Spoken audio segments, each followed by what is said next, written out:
Bust down work in the trap out. Bust down work in the trap out. Bust down work in the trap house.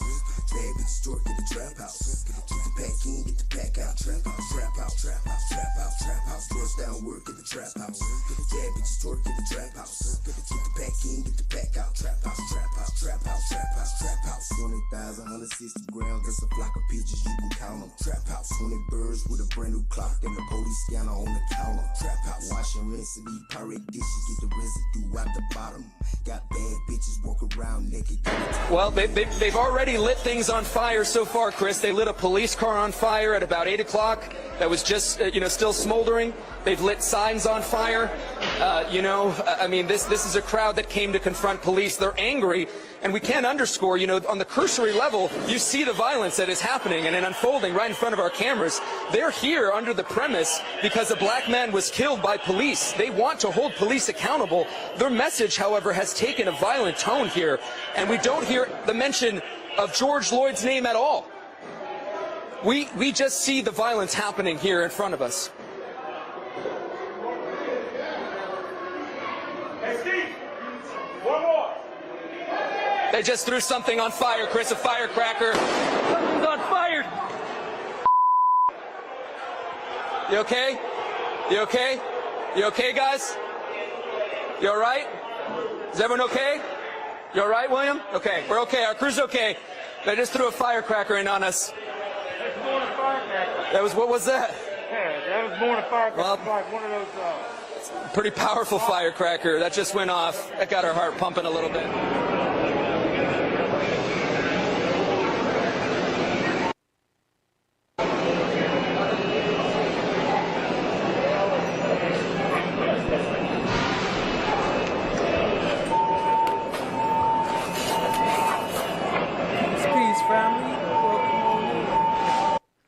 Got a little something different going today. Shout out to Lady L. I see you, family. Appreciate you. Watch the Rise. I see you in the building. TC, what's good? What's good, family? Shay loves it. Shay loves it. What up, though? Annie Williams, Kristen Vasquez. Appreciate y'all for being members. Annie Williams, member for 2 months. Appreciate you, family. Y'all show her some love. Annie Williams, member for 2 months. Show her some love. Drop her some slime, brothers. Shout out to Steph JK, member for 3 months. Appreciate you. Fatima Barrett. What up? What up? I see you. Kristen Vasquez, Steph JK, FFS. What's good, family? I see y'all. Appreciate y'all. Let's get into it.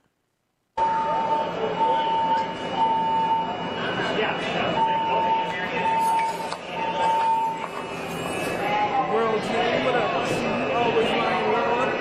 No one. What up? What up, family? We got to open it up with some No One. Y'all go sub up and check out his music. Appreciate you, family. Matter of fact, while we waiting on this to catch up. You gon' get played up the street. Trap house, bust down work in the trap house. Bad bitches twerk in the trap house. Get the pack in, get the pack out. Trap house, trap house, trap house, trap house, trap house. Bust down work in the trap house. Bad bitches twerk in the trap house. Get the pack in, get the pack out. Trap house, trap house, trap house, trap house, trap house. Trap house.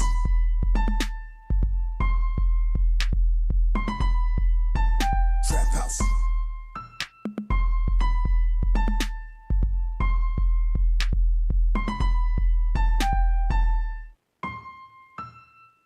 Bust down work in the trap out. Bust down work in the trap out.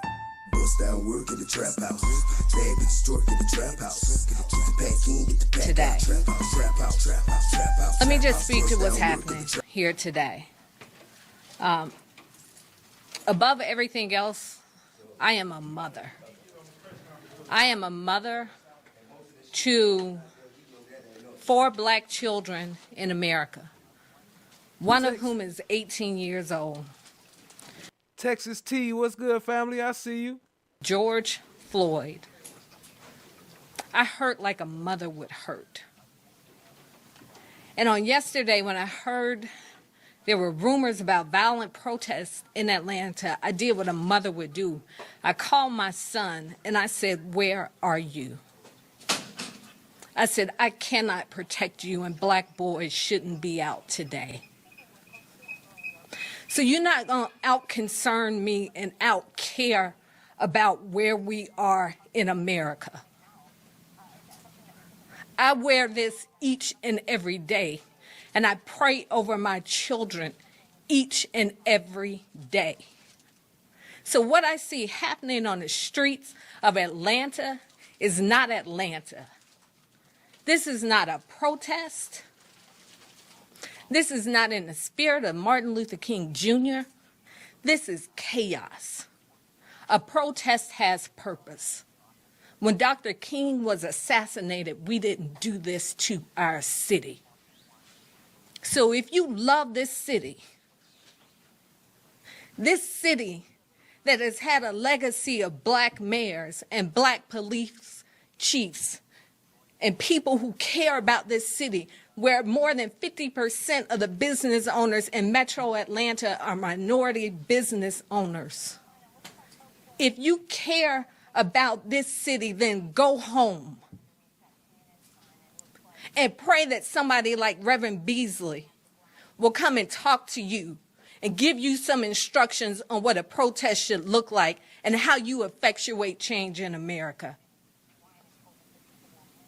This police chief made a video on yesterday, pull it up on YouTube, where she said she was appalled to watch the murder of George Floyd. This woman did that. You're not honoring the legacy of Martin Luther King Jr. and the civil rights movement. You're not protesting anything, running out with brown liquor in your hands, breaking windows in this city. T.I. and Killer Mike own half the West Side. So when you burn down this city, you're burning down our community. If you want change in America, go. Yeah, okay. Anyway, what up, Puerto Rican Gloria? What up, The World's End? What up, No One? I see you. Kristen Vasquez. Purple Paradox, I see you. Appreciate y'all joining. Joanna, what up, cousin? Kimberly, what up, family? I see y'all. Let's keep it rolling. Oh, Three Faces in the Hood sliding in. I see you. What's good, family? Go and register to vote. Show up at the polls on June 9th. Lady L. Do it in November. That is the change we need in this country. You are disgracing our city. You are disgracing the life of George Floyd and every other person who has been killed in this country. We are better than this. We're better than this as a city. We are better than this as a country. Go home. Go home. In the same way I couldn't protect my son on yesterday, I cannot protect you out in those streets. You're throwing knives at our police officers. You are burning cars. You have defaced the CNN building. Ted Turner started CNN in Atlanta 40 years ago because he believed in who we are as a city. JT, what's good, family? I see you.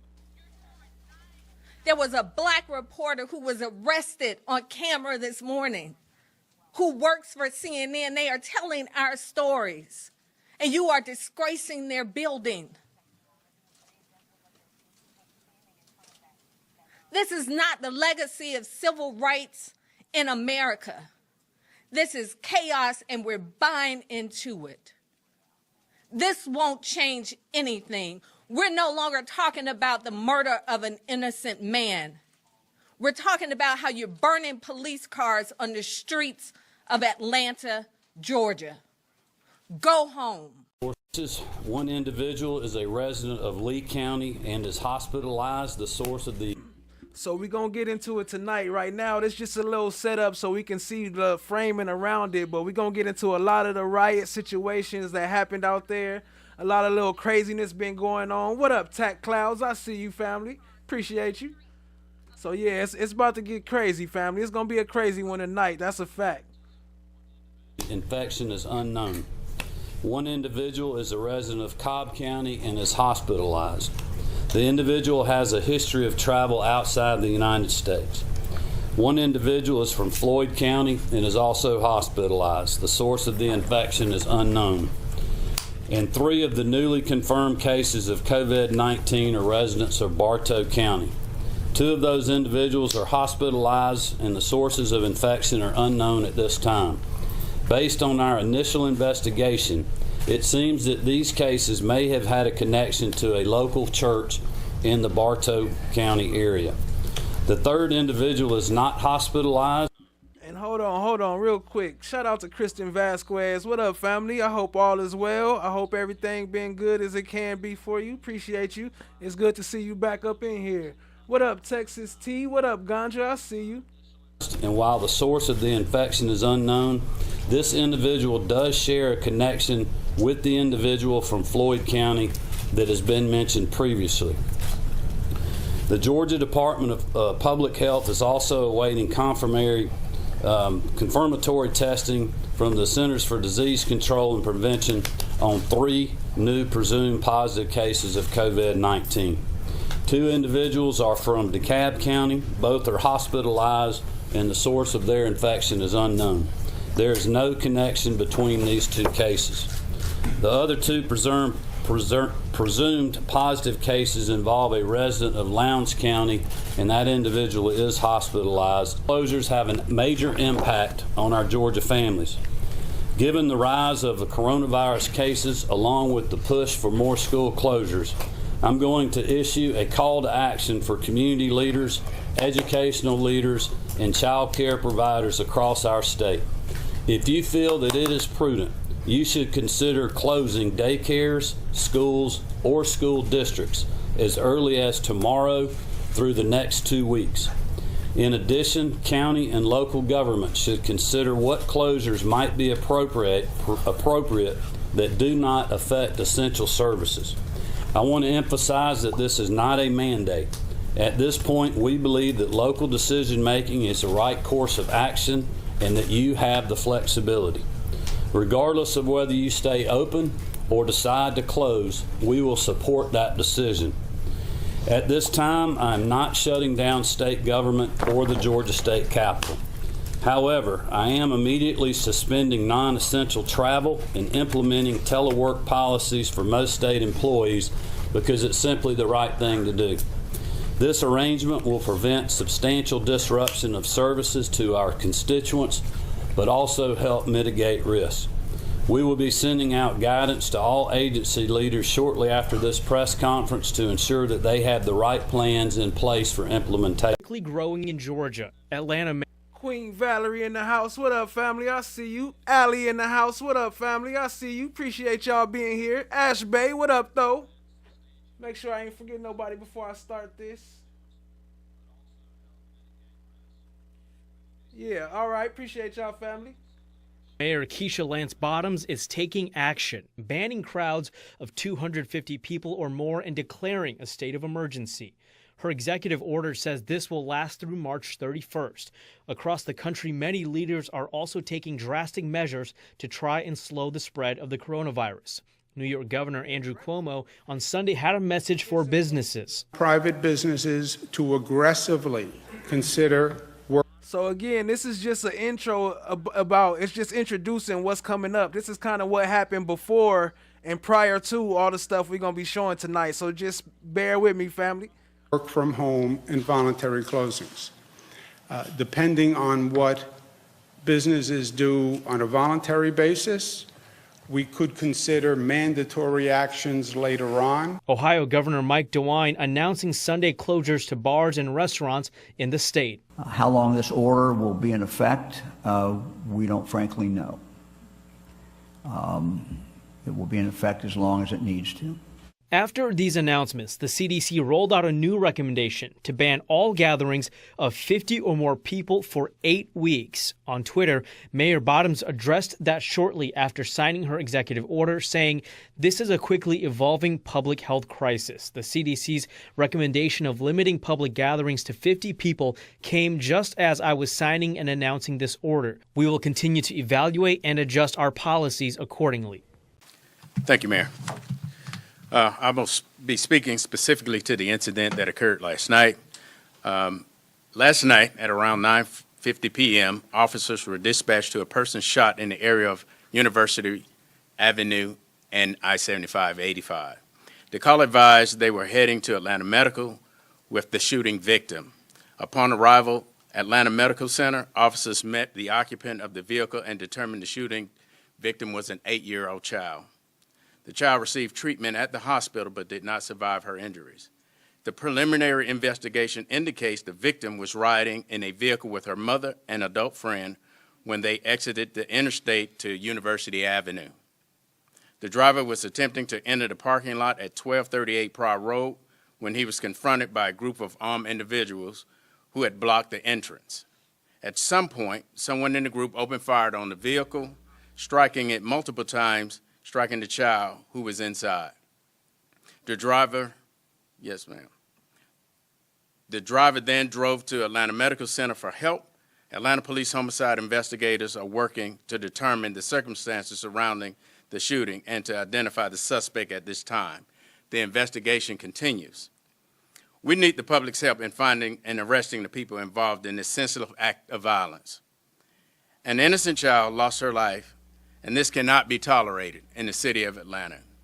We're asking that the community reach out and contact Crime Stoppers and give us any information that they may have as it relates to this incident. Like I say, it's all gonna come together. It's crazy to hear that, and it's all connected, family. Just stay tuned. What up, Brooklyn? I see you, family. Appreciate you. April O'Neal's baby daddy. What up, though? I see you, family. Dang, Steph JK, I'm sorry to hear that. I hope you get better, family. I hope you're doing better. Again, we cannot tolerate this level of lawlessness. We cannot tolerate losing a child from the city of Atlanta.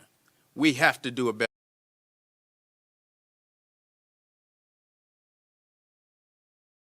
Oh, my bad. Show some love to Tack Clouds for dropping the membership. Appreciate you, family. Better job as a community, as a police department, and as the citizens that live in this city. We can do better. We will do better. And as I spoke to the mother earlier, I assured her that we will work diligently to ensure that we bring these perpetrators to justice. I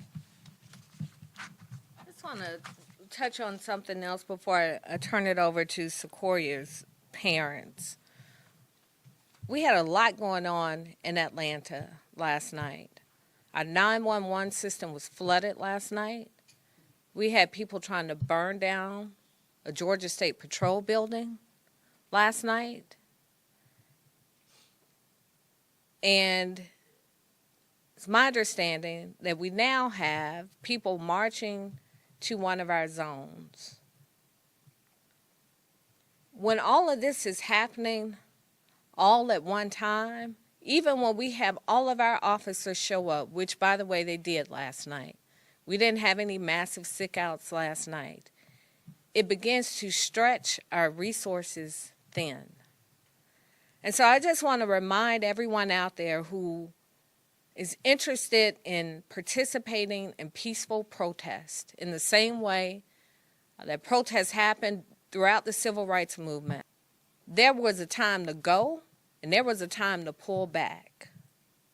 So if you are a part of a protest or a demonstration that looks like it's going the wrong way, that's your time to pull back, because you are no longer a part of the solution. You are a part of the problem.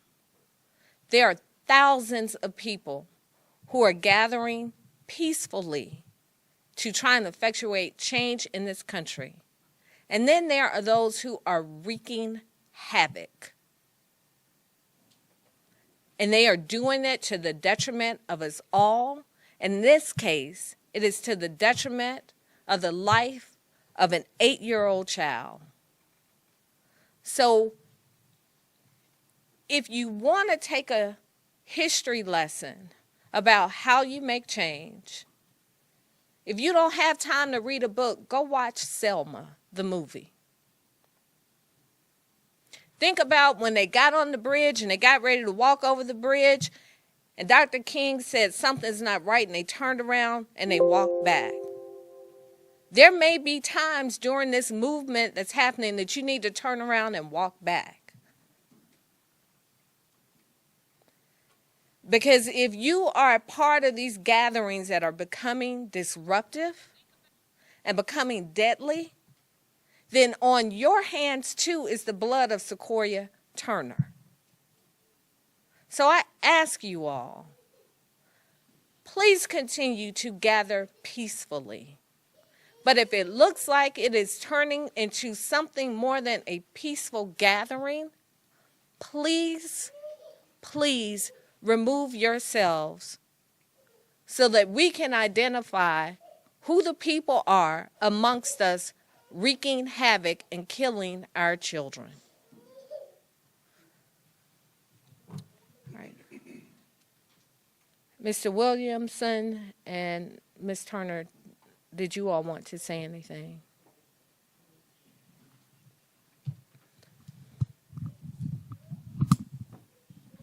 Situation here in Santa Monica, California is very fluid. You can see police here now firing tear gas into the crowd. They are trying to push these folks back.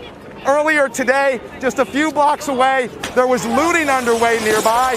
Police seem to have had enough. The nation erupted into scenes of chaos, violence, and widespread destruction into the early morning hours. Dozens of American cities up in flames after some protests turned into riots, often followed by looting as a nation simmering with unrest unraveled. How long can you be peaceful when your people are dying? In Los Angeles, hours before a curfew was ordered, the city became a war zone. After attempting to breach television studios, large groups torched police cruisers as officers fired back with rubber bullets. Before nightfall, the looting began. Department stores, jewelers, and high-end apparel shops trashed by unruly mobs. The mayor calling on the governor to dispatch the National Guard for the first time since the Rodney King riots in 1992. Strikingly similar scenes and issues of injustice, 28 years apart. We've seen this before in Los Angeles. When the violence escalates, no one wins. After 3 nights of protest and violence, the state of emergency in Los Angeles mirrored by pockets of anarchy nationwide. Described as all hell breaking loose in Seattle, when police lost control of downtown, crowds destroyed, then took over their vehicles. This video capturing one man removing a high-powered police rifle before a plainclothes security guard disarmed the man, clearing the magazine. But there was also troubling scenes caught on camera at the hands of police. This video appearing to show an officer putting his knee on the neck of someone taken into custody before another officer pulls his leg off. A shocking scene after the death of George Floyd, why so many poured into the streets. We can't peacefully protest in the streets without getting tear gas thrown at us for what? With demonstrators out in force again today, a violent takedown in Philadelphia, where a Foot Locker was looted after more than a dozen officers were injured there last night. With tear gas choking the streets of Miami, police battled protesters to keep control of their headquarters. With banks burned, highways shut down, and City Hall on fire in Nashville, there was more than 1,000 arrests. In Salt Lake City, police have identified this man, who may have fired arrows into a crowd from a crossbow before he was mobbed by a nearby group. In Tallahassee, Florida, someone drove through a protest after their pickup truck was surrounded by a crowd. The National Guard is moving into Chicago after clashes between protesters and police. In this city, we care for each other. This is a time for us to unite. Tonight, a nation on edge and up in smoke as many plead for peace in the wake of yet another violent night. The cat and mouse game here in Santa Monica continues. You can see police are ready to move in on all these protesters again. The curfew starts in less than 30 minutes. Scenes like this are playing out all across the nation as the National Guard moves in.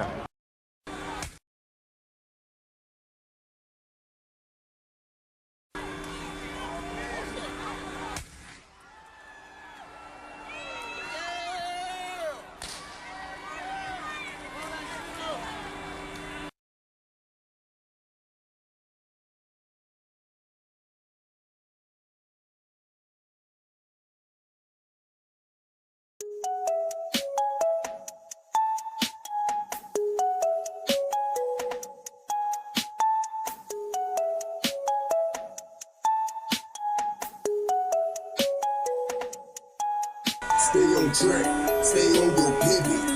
Keep your focus, keep your eyes up, head on the swivel. We'll also share a tweet from Governor Brian Kemp that just went out a few minutes ago. He tweeted that currently there are thousands of Georgians gathered in Atlanta to demand justice for George Floyd's death. It is a powerful moment for our state and country. The governor adding that we encourage protesters to exercise their constitutional rights safely, especially in light of COVID-19. And they made that response retweeting the city of Atlanta, retweeting a statement from Mayor Keisha Lance Bottoms, writing, when lives and the conscience of this nation are at peril, we as people are expected to exercise our constitutional rights to peacefully assemble and have our voices heard. Atlanta embodies these values, and I encourage all who exercise these rights to remember Atlanta's legacy of peaceful protests leading to progress. And I think there is definitely a tone set as the governor retweets the words of the mayor. We have seen those two work very closely through COVID-19, not always agreeing on major points within, but always showing each other mutual respect and having an open dialogue. And that is certainly happening in light of protests happening in Y'all send Steph's JK some love. Hope she get better. In town Atlanta. Few press conferences I have given have been regarding challenges that we have had with interactions with our police officers and with our communities. The last being the shooting death of Rayshard Brooks. Secoreia Turner was shot and killed last night. And it was not by the hands of a police officer. It was by the hands of a coward. Cowards who are still out and about in our community.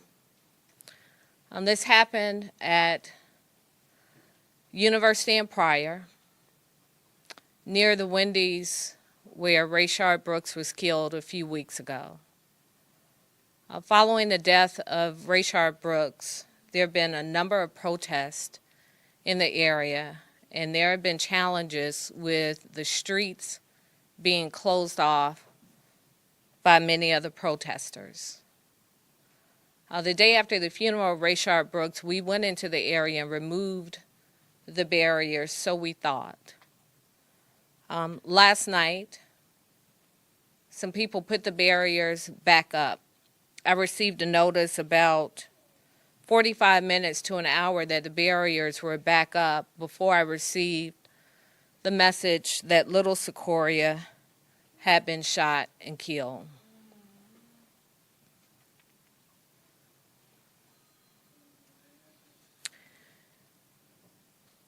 We've talked a lot about what we are demanding from our officers in our communities. We protested. We've demonstrated, we've been angry, we've cried, we've demanded action. Well, now we're demanding action for Secoreia Turner and for all of the other people who were shot in Atlanta last night and over the past few weeks. Hi guys. Because how is everybody? reality is this: these aren't police officers shooting people on the streets, the worst possible outcome. And there were 2 other people who were actually shot and killed last night and several others. Enough is enough. Enough is enough. We have talked about this movement that's happening across America in this moment in time where we have the ears and the interest of people across this country and across this globe who are saying they want to see change. But the difference in this moment in time with the FFS was good. I see you, family. Appreciate you joining. The enemy. So we're fighting the enemy within. when we are shooting each other up on our streets in this city, and you shot and killed a baby. And it wasn't one shooter, there were at least 2 shooters. An 8-year-old baby. If you want people to take us seriously, and you don't want us to lose this movement, then we can't lose each other in this. And there are peaceful demonstrators across this city and across this country. And I applaud them and I thank them for being peaceful and for honoring the lives of so many people who have been killed in America because of injustice. That's an important movement that's happening. But this random wild, wild west, shoot 'em up because you can, it's gotta stop. It has to stop. You can't blame this on a police officer. You can't say that this is about criminal justice reform. This is about some people carrying some weapons who shot up a car with an 8-year-old baby in the car. For what? And I wish that I could stand here as mayor and tell you what the answers are and what the solutions are. But it's simple. We gotta stop this. We are doing each other more harm than any police officer on this force. We've had over 75 shootings in this city over the past several weeks.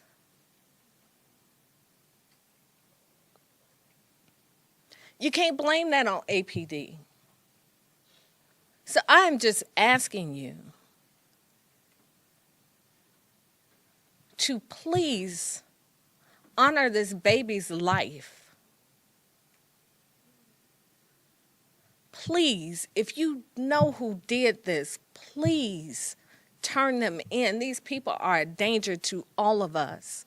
And people have talked about people walking with carrying weapons at University and Pryor, and it's very serious, but the reality is this: Georgia is an open carry state. So the sad part is that they can walk around with weapons this long down our streets because the law in Georgia says that they can do it.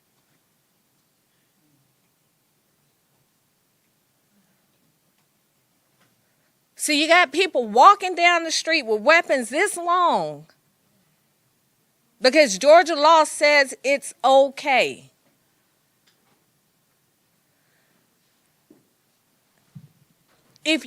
How y'all feel about that? Y'all think that they should have open carry or not? Should you be able to walk around with something like that? What up, B Hall? I see you, family. Appreciate you joining. No. Who was out there? And not just Secoreia, everybody else who got shot last night and who's been shot over the past several weeks.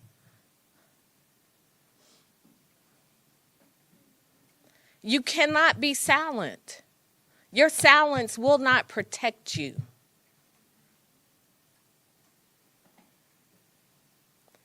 And what I want to see from us, I want to see the same anger and outrage. I want us to see it on behalf of Secoreia and all the other people and children who are getting shot in our streets. It's a lot of change that has to happen across this country. And police reform is a big part of it.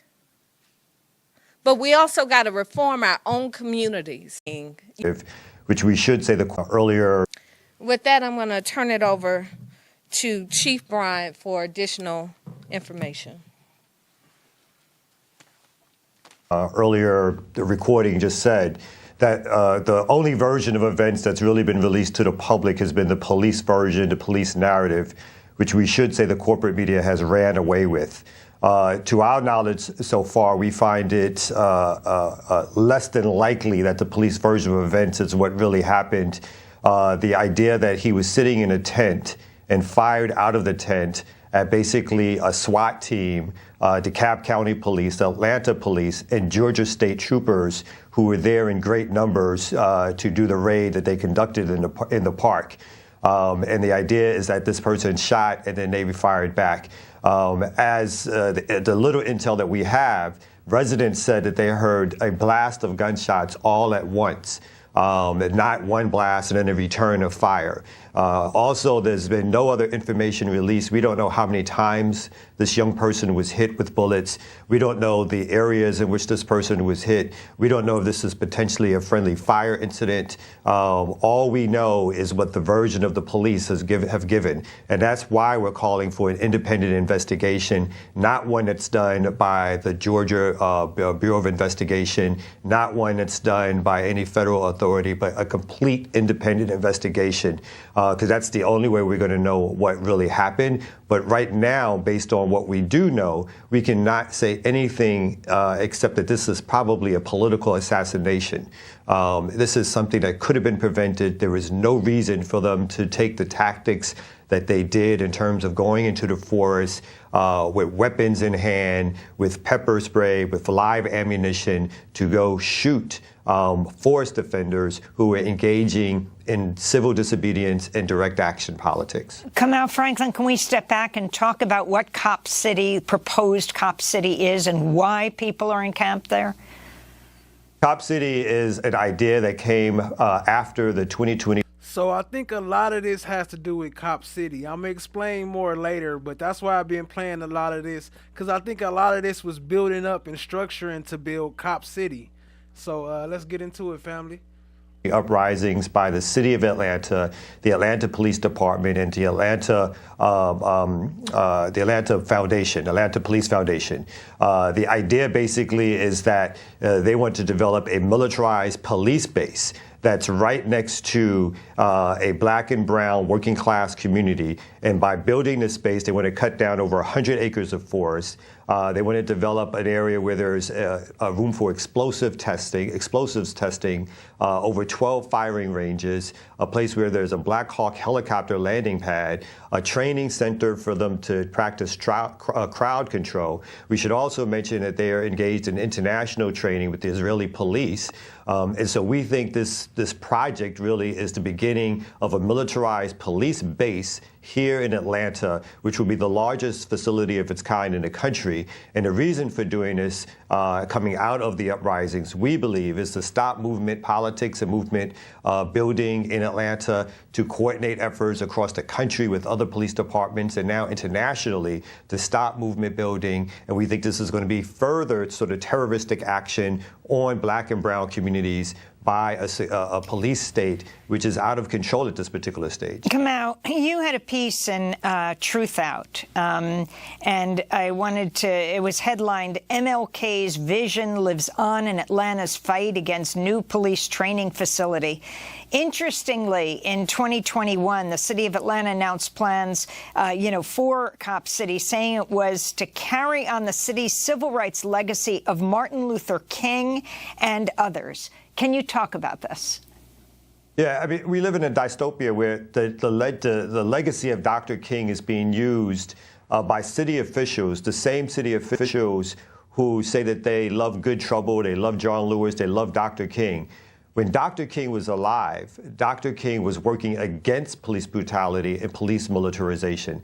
Dr. King poignantly stated that the police themselves harass and are open to and conduct raids on communities. Obviously, Dr. King was surveilled by the FBI, a local police task force, along with federal police task force. They harassed Dr. King. They sent a letter to Dr. King to kill himself. And so these tactics in different ways continue today.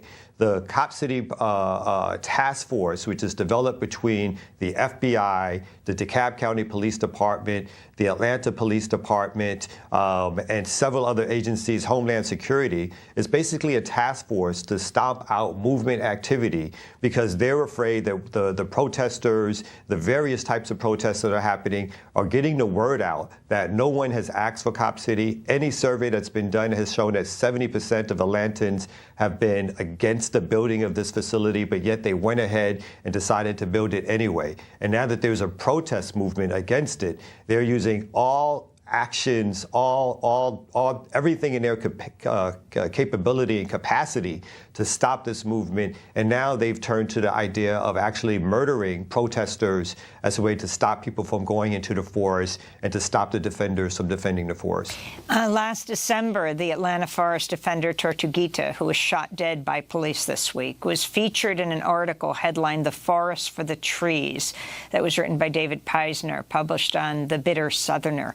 In the piece, Tortuguita says, quote, "We get a lot of support from people who live here, and that's important because we win through nonviolence. We're not going to beat them at violence, but we can beat them in public opinion, in the courts even."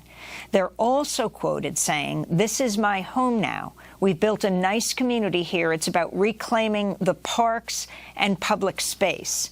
The Atlanta Community Press Collective also wrote, Tortuguita, quote, "spent their time between Atlanta, defending the forest from destruction and coordinating mutual aid for the movement, and Florida, where they helped build housing in low-income communities hit hardest by the hurricane. They were a trained medic, a loving partner, a dear friend, a brave soul, and so much more. In Tort's name, we continue to fight to protect the forest and stop Cop City with love, rage, and a commitment to each other's safety and well-being." What up, Sustained Overruled? I see you. Appreciate you, family. Yo, that's crazy, though. They built that Cop City, tore down the forest, man. All right, we're going to get into it. Finally, Kamau, if you can talk about where this protest stands now. We're here inside CNN Center. We're just in the last 10 minutes. Demonstrators have started to come up and down this thoroughfare of Marietta and break out windows of CNN Center. It was just a short time ago that they started shooting what appeared to be BBs at us. I was struck with a BB pellet. It's unreal to witness here, Chris. This police line, we just saw an officer extracted. An officer was down. We don't know exactly how they were injured. Another officer here that was standing on these steps took some glass in the arm.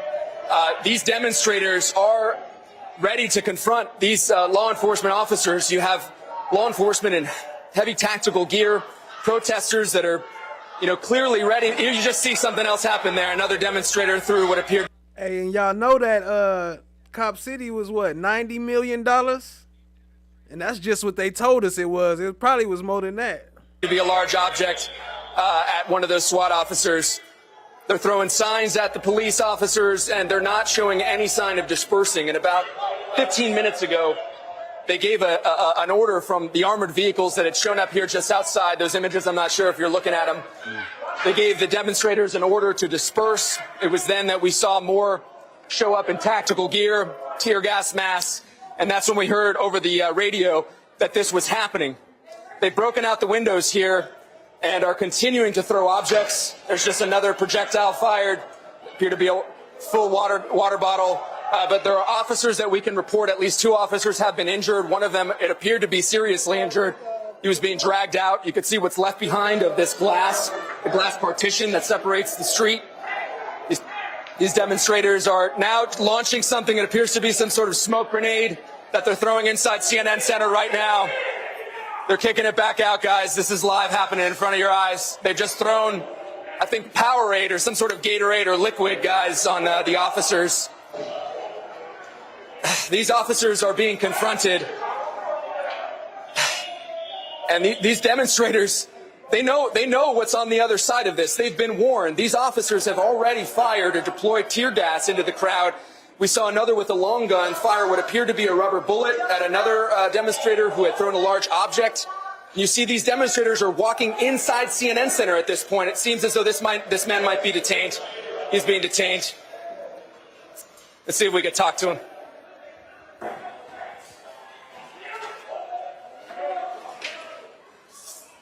Another rock just thrown there at police. We're right behind the police line. These are very large objects. Police being hit. This demonstrator, let's see if we could ask him why he was here, guys. Hey, why did you show up here today? Why are you here? Why did you come here? What made you show up? There needs to be change. Here in our country, it's not black, white. Officers need to be trained better.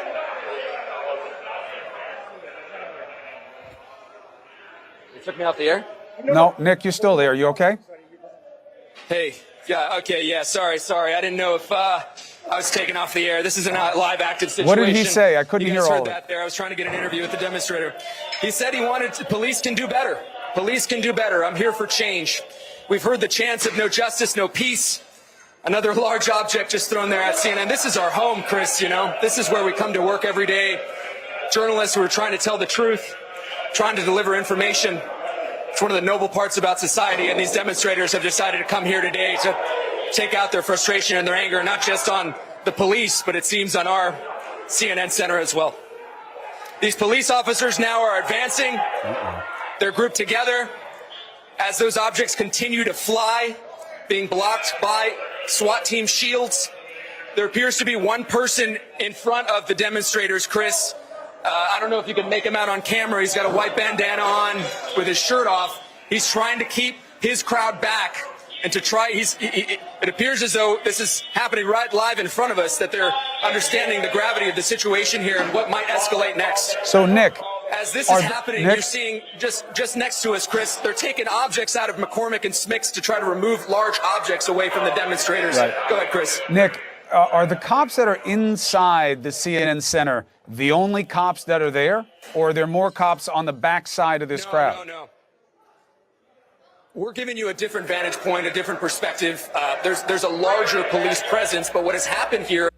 Purple Paradox says, it's super sad how our own are so against us if we are not on their level. That's a fact. And then what's crazy though is then they work against you to keep you on a lower level also.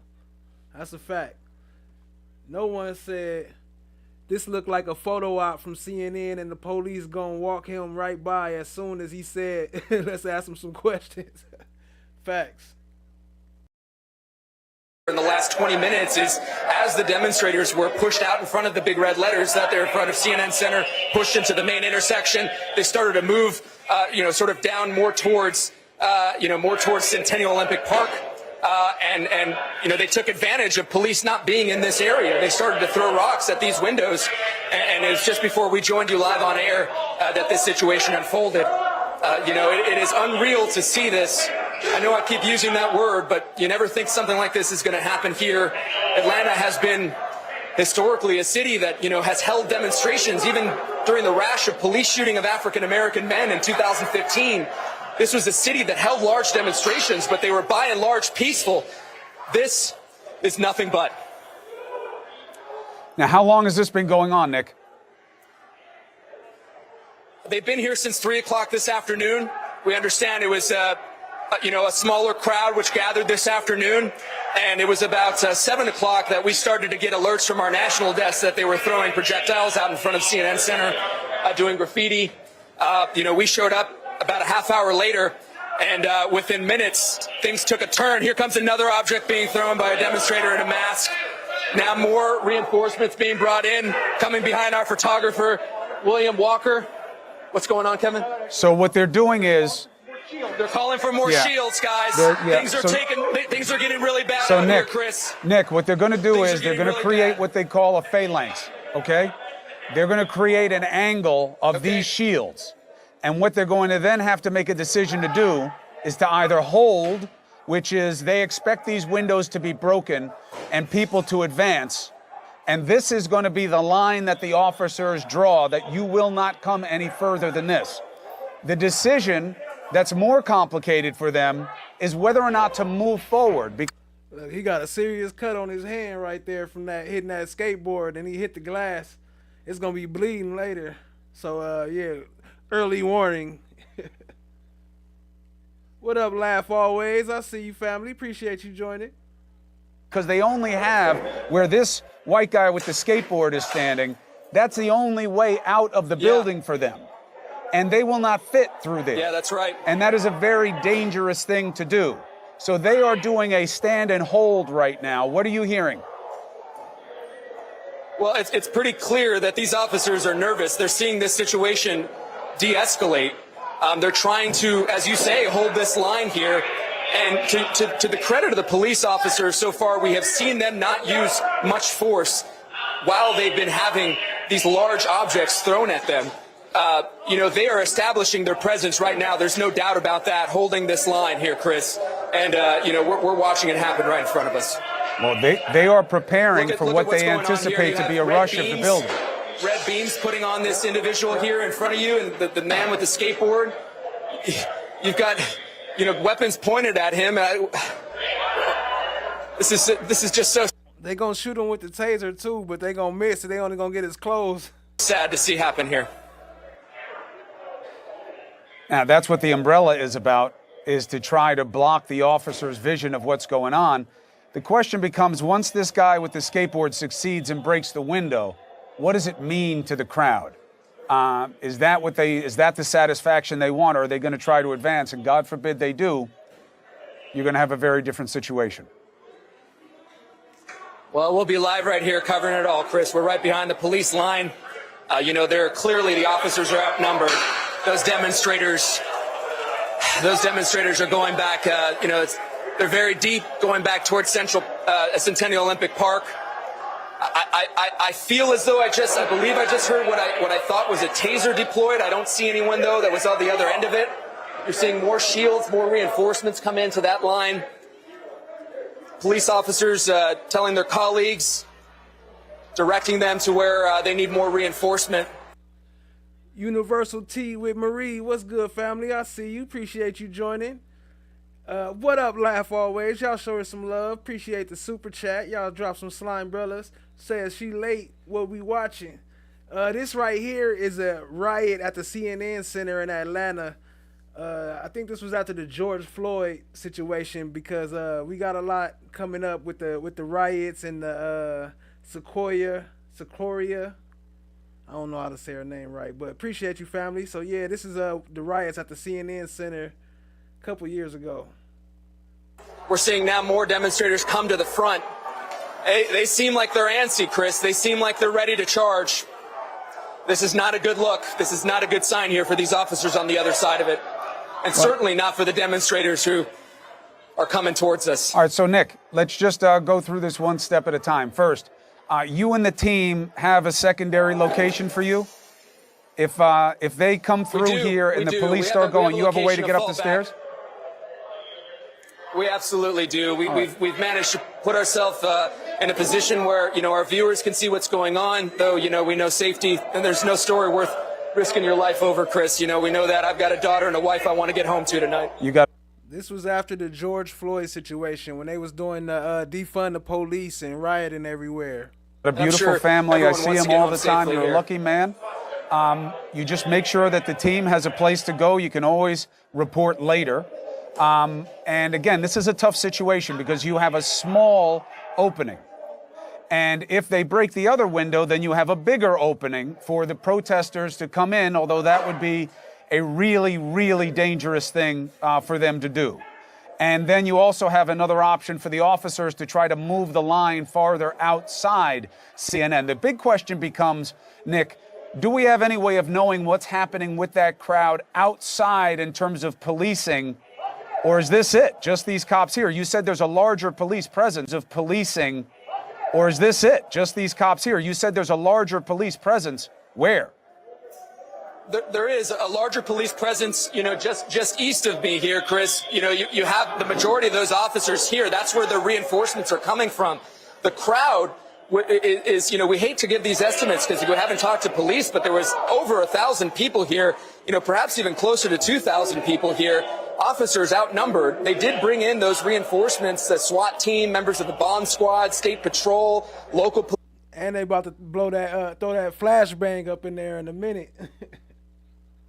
Police officers, plain clothes.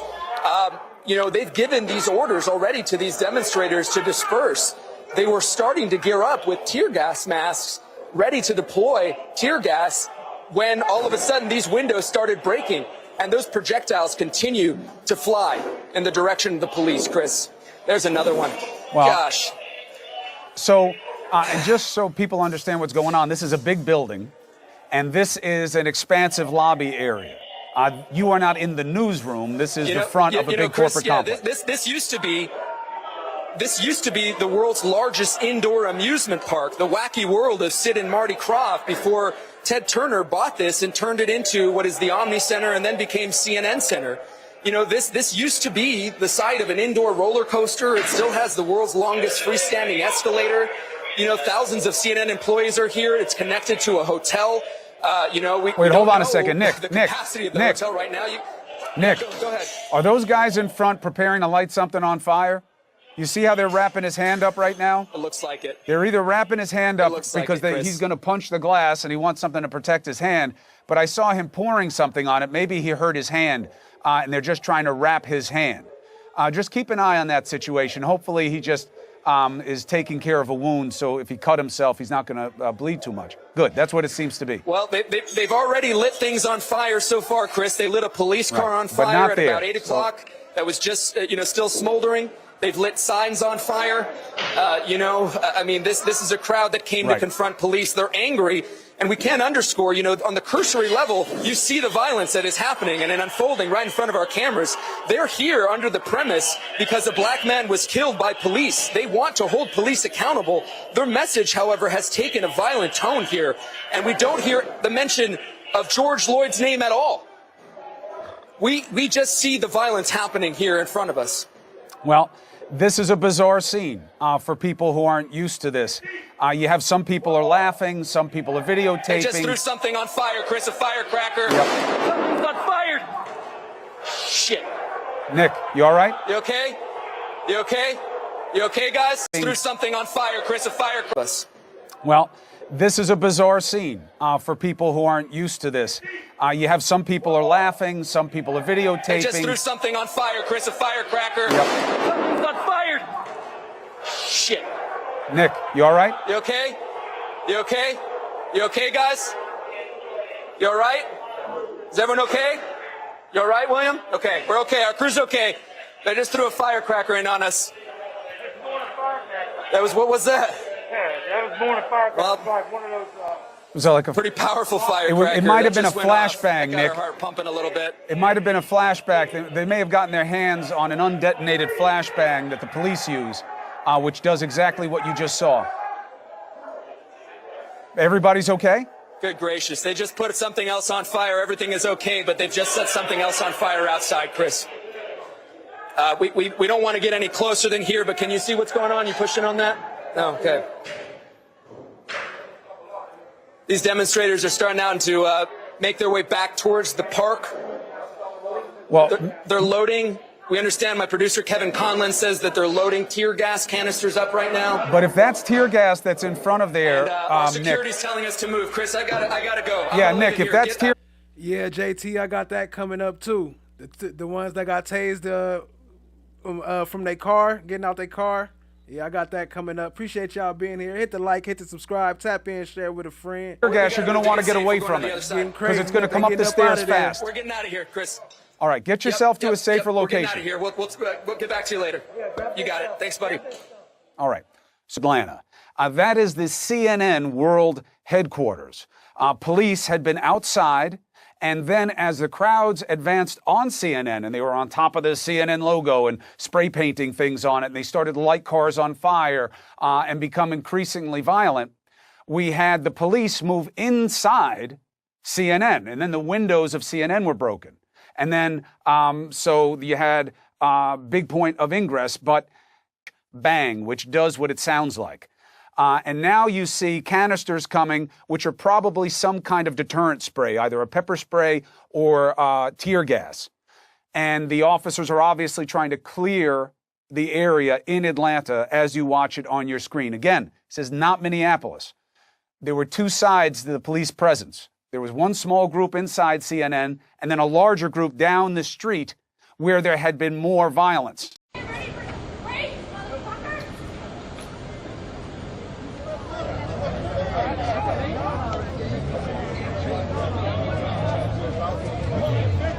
Antonio Brown, Atlanta City Councilman, District 3. Y'all go sub up and show Joanna some love. Appreciate you, family. Drop your link in the chat so they could go sub up. Tell me, why'd you come out here tonight? So I received a call from residents that there was an incident that occurred out here where a young African-American male was shot by our local police. And what are they saying? Well, when I received the call, I contacted Chief Erica Shields immediately to figure out what was transpiring within the incident. And I was informed that there was an incident that occurred during a stop, and within that stop, an altercation ensued, and an individual was shot and then transported to the hospital for surgery. What do you think about the amount of people out here right now? Well, I think this is a reflection of what is truly transpiring in our country. You know, it's not just the city of Atlanta. This is an issue that, you know, people are outraged at what is transpiring right now. And I think what's important is information. I think what's important is information is being properly disseminated about what has occurred. Because I think what happens is misinformation is given that sparks an outrage, and people aren't really given accurate information, and people kind of create a scene of what they believe happened. Because I was informed that there was actually a body that is still here, and that the body was never transported. I went back there with the majors. There's no body back here. After the incident occurred, the individual involved in the altercation with the local police was immediately transported to the hospital, in which he still resides, and from what I'm told is in emergency surgery right now.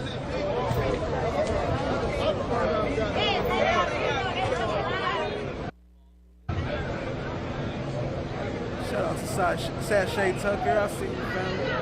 Yeah, dope. There go Ford on the Link. ground Y'all with go Chief sub up, Shields. show her some love. In Minneapolis were appalling. The district attorney's response was worse. People are upset, they're angry, they're scared, and I get it. They want to be heard. How is your department reacting to this? We've seen pretty passive right now, but we've also heard on the loudspeaker that they do want to open up the road for traffic. You know what? My takeaway is there really isn't traffic. The city's largely closed, so if people want to stay in the street, all right. Hey. Chief, is there any sort of curfew in place tonight? Is there any what? Is there any sort of curfew in place tonight? No.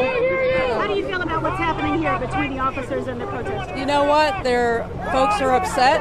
They want to be heard, and I think they have a right to be heard. And you know, my thing is I don't want anyone to get hurt. I don't want to see property damage, but to be heard, I get it. We're not just fighting against white racist cops. We're fighting against the black cops too. We're fighting against the system. The fact that the mayor would get on the news and talk about this being a black city with black leadership, yet this black leadership does not stand up for us. This is chaos. A protest has purpose. What happens? So this was about Rayshard Brooks. That happened. My bad. I muted myself. The situation with Rayshard Brooks, and when they burnt down the Wendy's and all that. When people don't feel heard, this is a reflection of that. No peace! No justice! No peace! No justice! No peace! No justice! Now at 11 on this Sunday, unrest in Atlanta nearly 48 hours after the deadly police shooting of Rayshard Brooks. Protesters gathering in southwest Atlanta again tonight, even during the rain and the hail. It is the same area where Mr. Brooks was shot and killed on Friday night about 48 hours ago. Mounting racial tension elevated further this weekend after the 27-year-old shooting death outside Wendy's. Tonight, we have new details on what his autopsy has revealed, plus new developments about possible charges for the officer who shot Rayshard Brooks. The district attorney's office says it is weighing whether Garrett Rolfe should be charged with murder, felony murder, or voluntary manslaughter. His partner Friday night was Officer Devin Brosnan. He is on administrative leave. Chief Erica Shields has resigned, and there is a search underway for her replacement. The city vows to take a harder look at Atlanta police policies. Good evening, everyone. I'm Jeff Hullinger. And I'm Ron Jones. We have a lot to cover tonight. Medical examiner's report on 27-year-old Rayshard Brooks. The Fulton County medical examiner said he died from 2 gunshot wounds to the back, which injured his organs and led to blood loss. This surveillance video right here is released by the GBI, and you can see Brooks running from the officers after they tased him.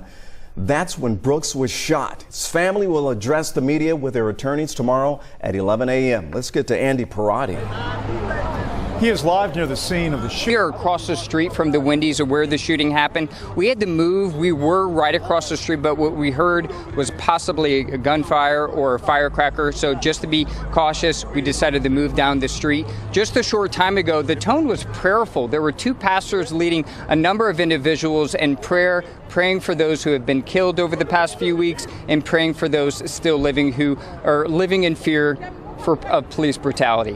One of those people earlier today was a young Spelman college student that we met, and she had a message for those people, especially living in the suburban areas, about in case they had some confusion about why there were still protests happening. Here's what she had to say.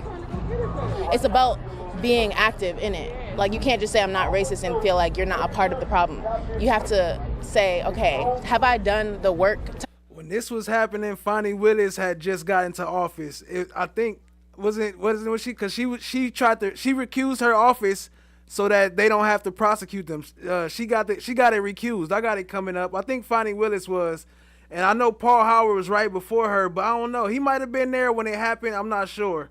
But I think this was right around the time in between the transition between Paul Howard to Fonnie Willis. To understand the situation, to make a judgment on it? Have I looked into Black history? Have I looked into what the justice system really is? Have I watched The 13th by Ava DuVernay? Have I watched documentaries? Have I read up? Have I spoken to actual Black people and not imposed my opinion, but just heard and listened? Malik, if you know anyone that would be some very good perspective from a Spelman college student and activist. Tomorrow, City Council member Antonio Brown says that he plans to introduce some city legislation that he says would prohibit the use of tear gas and rubber bullets, something that has been used over the past 2 weeks on demonstrators and protesters throughout Metro Atlanta. Guys, back to you.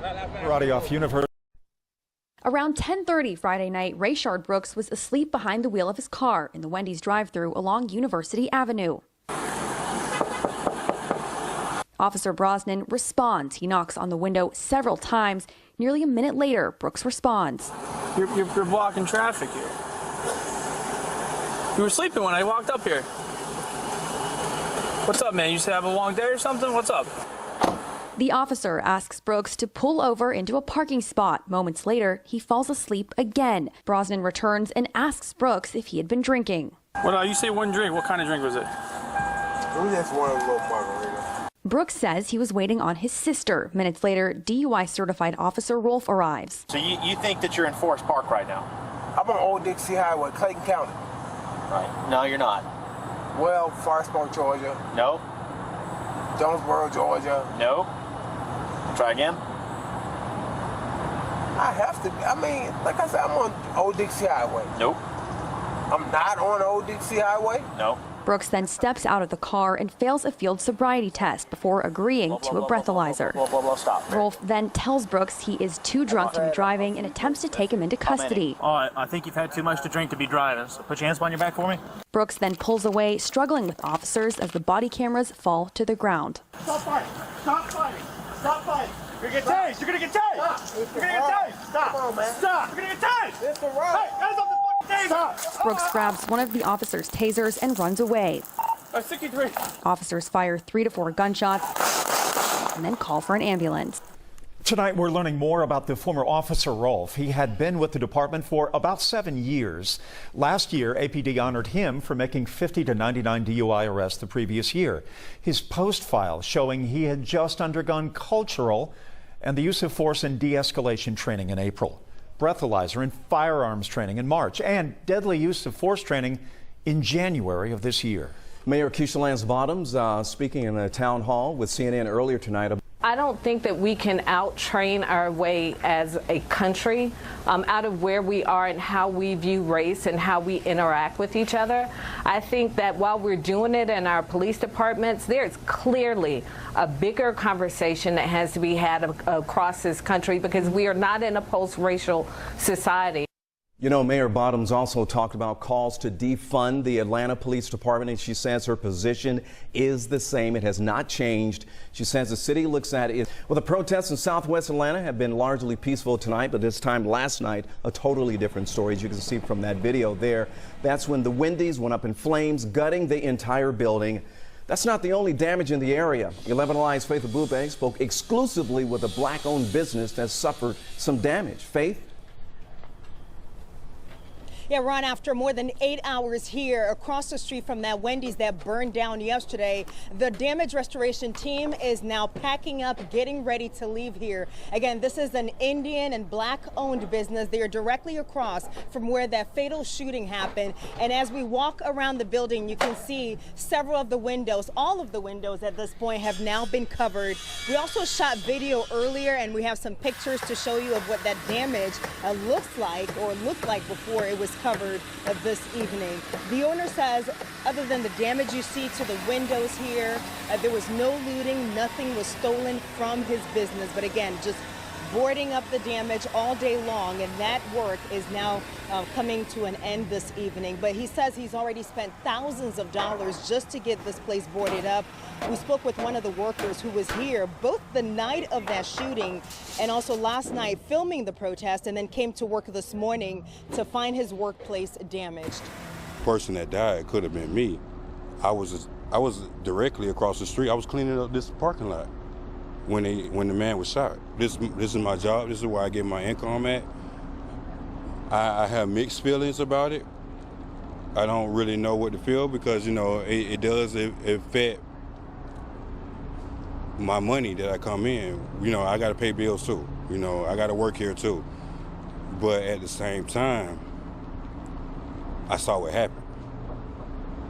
You know, and I can't blame people for being frustrated. There's now a $10,000 reward for the arsonist who set the Wendy's on fire during last night's protest. The building now has been deemed a complete and total loss. Atlanta police sent out these photos of the woman they say may have started the fire, and they are hoping that you can help identify her. These pictures aren't the only place this woman has appeared. Christy Diaz has been working to verify some videos that have now gone viral. A raging fire lit up the night sky as someone set fire to the Wendy's where Rayshard Brooks was shot. Soon after, these videos started popping up on social media. Look at a white girl trying to burn down the Wendy's. Appearing to show a Caucasian woman putting some kind of accelerant through the window. Many saying she wasn't even with the protest. This wasn't us. This wasn't us. It sparked outrage and finger-pointing as the videos went viral. This one now viewed more than 1.6 million times. As soon as we saw these videos pop up, we started to investigate and got to work to verify. Late Sunday afternoon, Atlanta police confirmed they believe this woman set the fire, wearing all black and covering nearly everything except her eyes. APD sent out these pictures and posted a link to this, saying a video of the woman was posted on social media. Now they're offering thousands to find out who she is. Atlanta Fire. What up, Keisha E? I see you. Appreciate you joining, family. Rescue confirming they says he's confident that it's time. So I feel very comfortable making this move. We spoke exclusively with Governor Brian Kemp just hours before the state's public health state of emergency was set to expire. More than a year ago, the governor signed an executive order declaring a state of emergency because of the COVID-19 virus. But now he says that designation is no longer needed because the state's current case numbers and hospitalizations are down significantly. Though Governor Kemp said he and public... That's a fact right there, Purple Paradox. And I think we got more evidence of that coming up later. But, yep, I think she did have something to do with Bottoms resigning. health officials continue to keep an eye on the Delta variant of the virus. It doesn't give me any pause, but I do think it's good that we're talking about it. It's certainly spreading quicker than any of the other variants that we've seen, which is a good reason for people to continue to protect themselves, even though our cases are down. You know, if you're still vulnerable in many ways and you need to protect yourself. Governor Kemp urges people. Hey, One Nation, I ain't gonna lie. I was thinking the same thing when I saw that picture. I was like, that's Viverito. But she bigger than that. But it do look like Viverito, though. She popped out the bushes and burnt the Wendy's down. To talk to friends, family, and healthcare providers about coronavirus vaccines, and says it's important for people who haven't been vaccinated to practice social distancing and other safety protocols, especially as we head into a holiday weekend that brought a surge of cases last summer. Don't let your guard down over the July 4th holiday weekend. I remember singing that story last year, and I don't think anybody really paid attention to it. You know, hopefully with the immunity that we have out there, the number of people that we've had vaccinated, and, you know, people just making smart decisions, we'll weather that. Up to Buckhead, Jamie Kennedy is standing by at Lenox Square. And Jamie, we've seen a police presence there, and we've heard reports of looting. What can you report to us? What can you tell us? Yeah, Rick, all those reports you're hearing are correct. You can see behind me here, the looters, the protesters have been up here. They've smashed into the hotel here. This is Hotel Cyan. They've also smashed the jewelry store just next to us.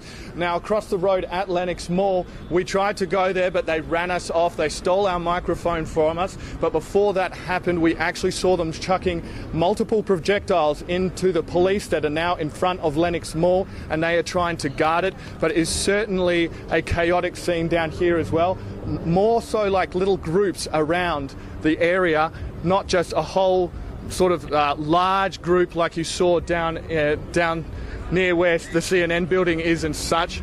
But just across the road you can probably see all the blue lights and such, and if I just pan over here you'd probably be able to see the jewelry store there.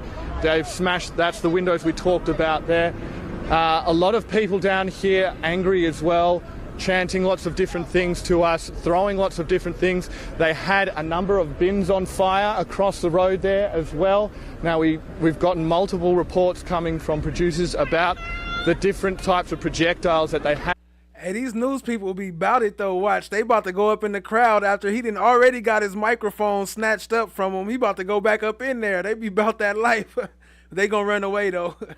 What up, Bridgetta L? I see you. Appreciate you, family. Have been throwing at police down there, but they are trying to really cause a chaotic scene, and they certainly are making that here. We saw multiple fire engines here. You can see police here just driving over all around, going absolutely nuts.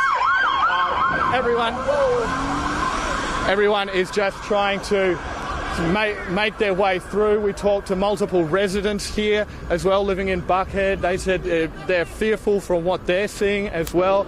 There's just no telling what the crowd will do. As we said, we tried to get over there. We might just try and cross the road here and come over, but we were in the thick of it a little bit earlier, but they stole our microphone from us. They ripped it hands. So they are just doing many different things here to try and cause a chaotic scene. Jamie, shout out to no one. Appreciate you, family. I've been monitoring Twitter. There's new video that has been posted by multiple individuals that the Target located in Buckhead has just been looted as well. Police have a serious problem on their hands in Buckhead. Absolutely, Sean. We're hearing Phipps Plaza is taking a hit as well. We're hearing the AT&T store is taking it as well, and so it just seems like. And here's the police now are running up here. No profanity. Let's just keep walking this way. And it's just going off. You can see the crowd running now. Have been thrown at there, so we're not sure just what happened there. But we might send it back to you in the studio, and we'll just reconfigure ourselves and get to a better spot. Jamie, and real quickly, I know you're trying to go, but why are they running? Are they running to get to another location or running just to be running? No, they just did something. They were just either throwing something at police or aggravated somehow. We saw multiple police on quad bikes down at the Lennox Parkway area, and they drove up extremely fast and were running up on people, so they must have aggravated them in some capacity.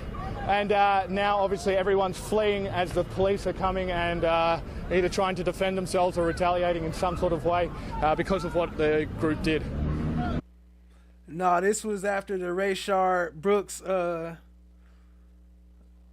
murder by the police. By the police. And then also the one earlier was after George Floyd. And then we got some Secoreia. Let me see how to say her name right, so I'll stop bashing her name and put some respect on her name. Appreciate y'all, family. And Jamie, when we come back to you, if you can get one of, I am not going to call them protesters anymore. At this point, these who are left are just disruptors. And if you could get possibly one of them to talk to you, to ask them why are they there? Are they protesting, or what do they hope to accomplish by being at that location in Buckhead? Sure, we'll search for that now, Sean. Okay, we'll let you go and do some reporting. Jamie, we are hearing about... Trust me when I tell you your voices are being heard loud and clear. I see that my focus is on your path forward, and work is already underway. Change will not happen overnight, but together we will make it to the other side of where we are now. What must be addressed is the availability of police in this city and the ability to respond to 911 calls. It is factual that over the past few days, we've seen higher than average number of officers call in sick, which caused us to shift resources to ensure proper coverage. The explanation for calling out sick vary and include officers questioning their training, officers being challenged and attacked, and unease about officers seeing their colleagues criminally charged so quickly. Neither APD leadership nor the administration are dismissive of these notions. I want each of you to know that we are in this together and we support you. What is immediately evident is that officers feel ordinary, undue process steps and usual investigation of complaints against them have been abandoned. And some are questioning how to execute what has been taught to them. What is also clear is that the public, as well as the police officers, need to gain an understanding about these matters to properly move forward together. Atlanta police officers are some of the best trained officers in this country.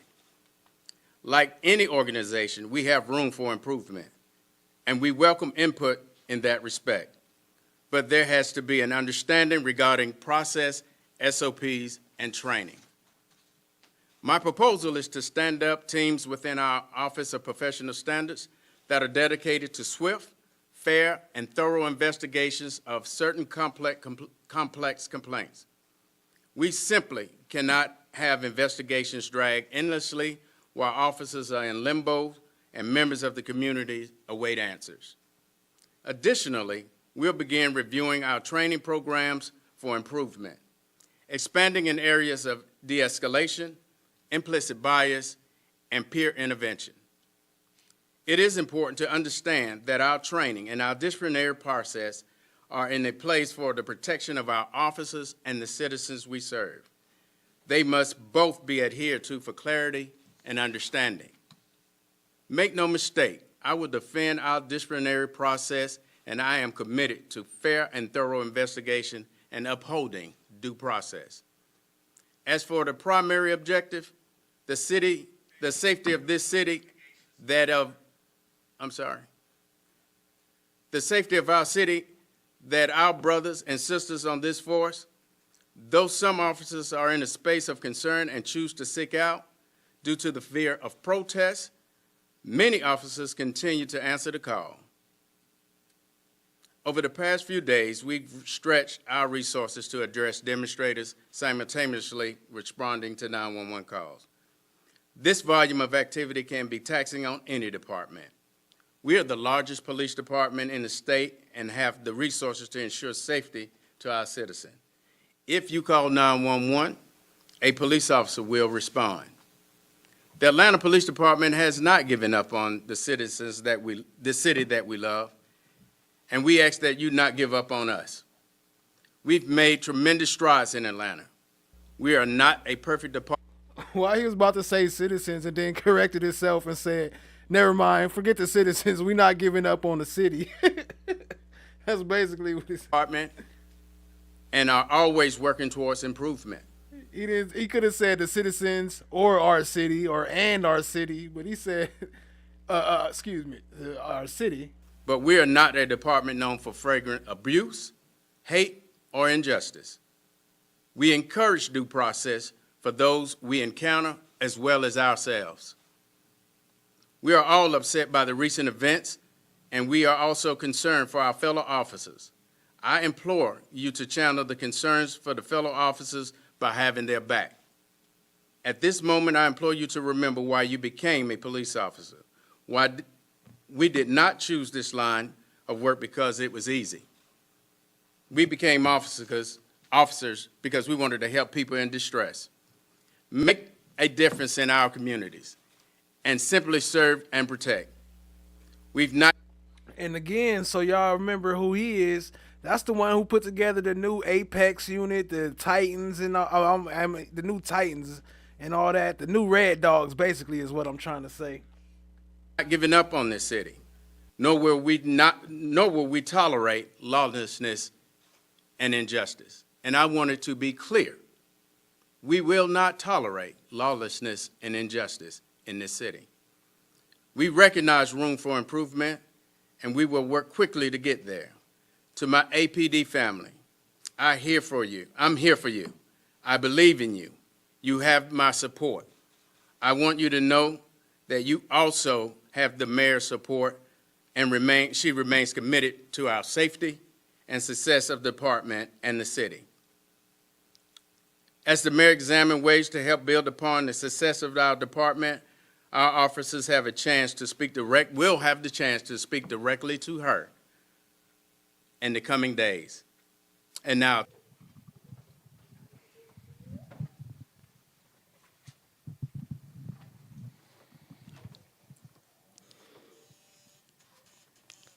help me, help my baby. She was only 8 years old right now. So this the girl mom, Secoreia Turner. Is what, 30 minutes after the 6. She would have been on TikTok dancing in her phone.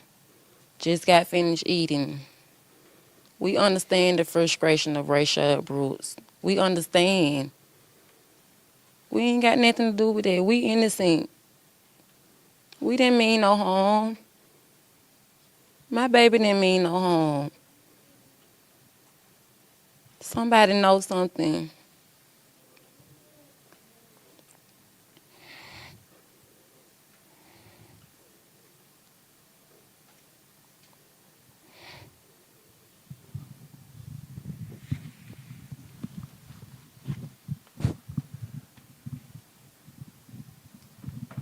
They say Black Lives Matter.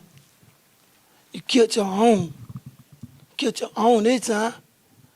Just because of barrier. They killed my baby because she crossed the barrier and made a U-turn. You killed a child. She ain't do nothing to nobody. They didn't give us time to make a U-turn. They started shooting on my car before we could even make a U-turn. Shooting my tires out. Like, why? But Black Lives Matter. My baby was shot in her bed. Killing your own. Nobody there to help me. You killed an 8-year-old child. Nobody. She ain't did nothing to now one of y'all. She just wanted to get home to see her cousin. That's all she wanted to do. She just wanted to get home. She died in my arms.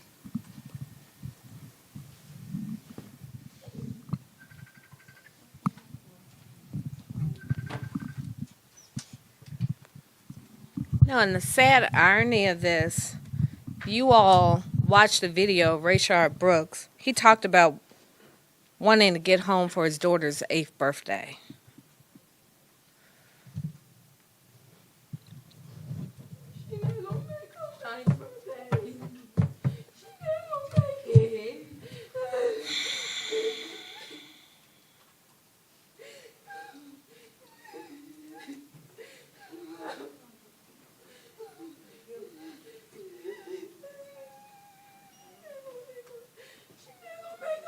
Birthday. We ain't doing that thing. We didn't do anything. Let me just tell you all about this Wendy's location.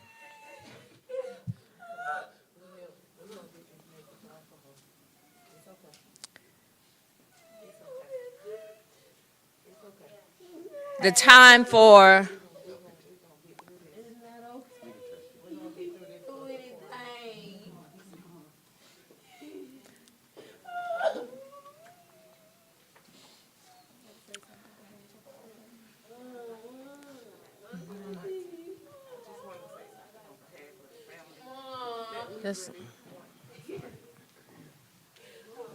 I just want to say something on behalf of our family.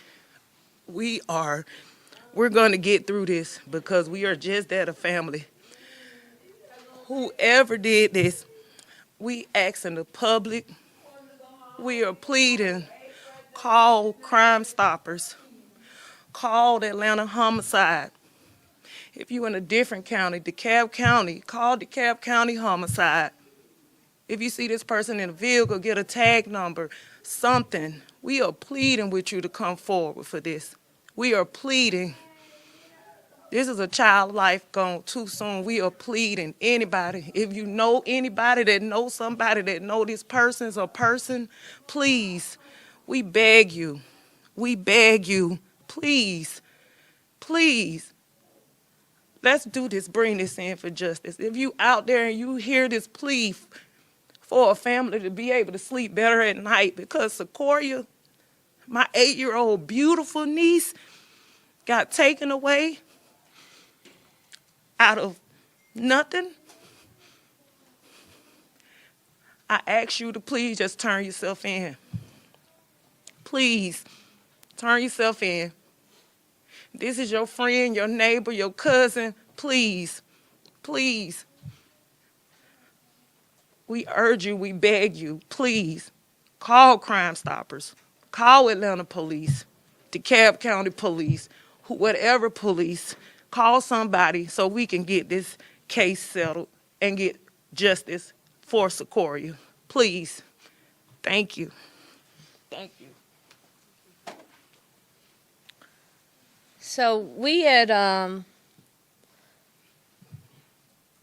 I mentioned, sent people in the day after the funeral to begin to clean the area out.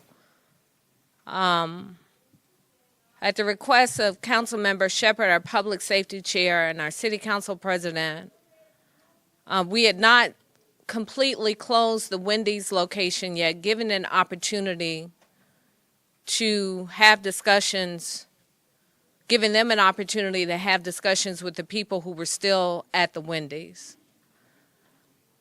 Well, we're not having any more discussions.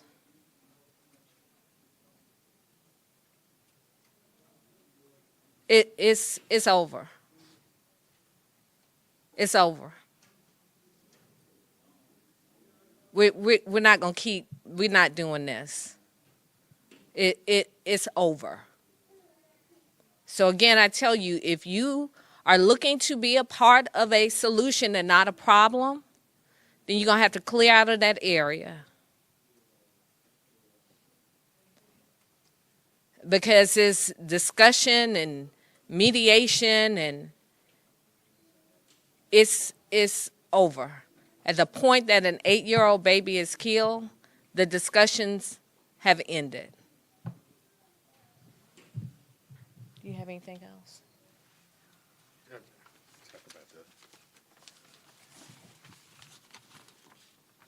Gaining national attention, an 8-year-old girl killed just steps from where police shot and killed Rayshard Brooks.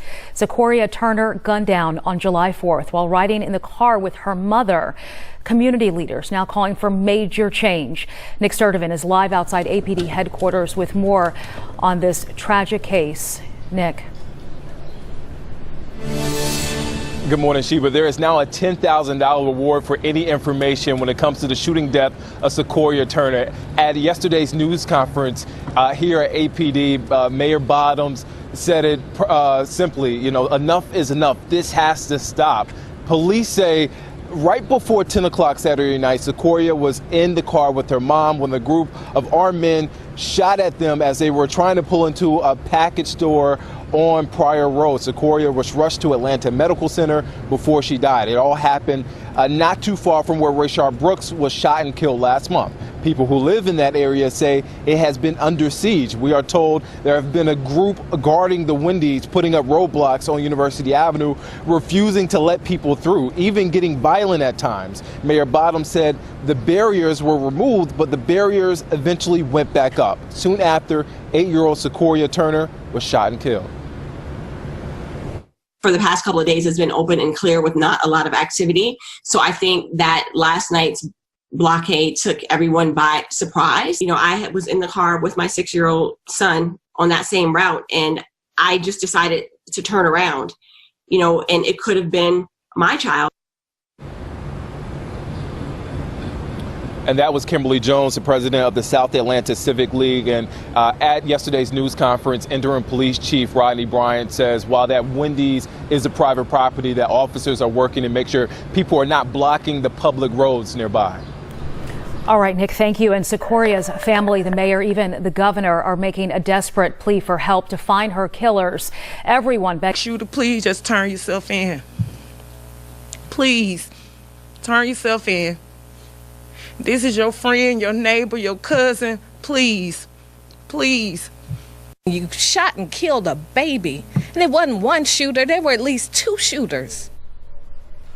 The governor tweeting out just hours ago saying our hearts absolutely break for this precious life senselessly taken. Marty, the girls, and I are praying for the Lord's comfort over Secoreia's family and loved ones in the face of this tragedy. Please contact Atlanta Police immediately if you can help their investigation. Francesca Amaker continuing our coverage now. And Francesca, one Atlanta City Councilwoman here saying enough is enough, right? Council member Joyce Shepard, who's over District 12, says, I can't tolerate that. It's at a point now that when innocent people are driving by and get killed, it's just over. If we're talking about reforms, we got to talk about reforms, but we can't have folks taking over our streets and just doing what they want to do.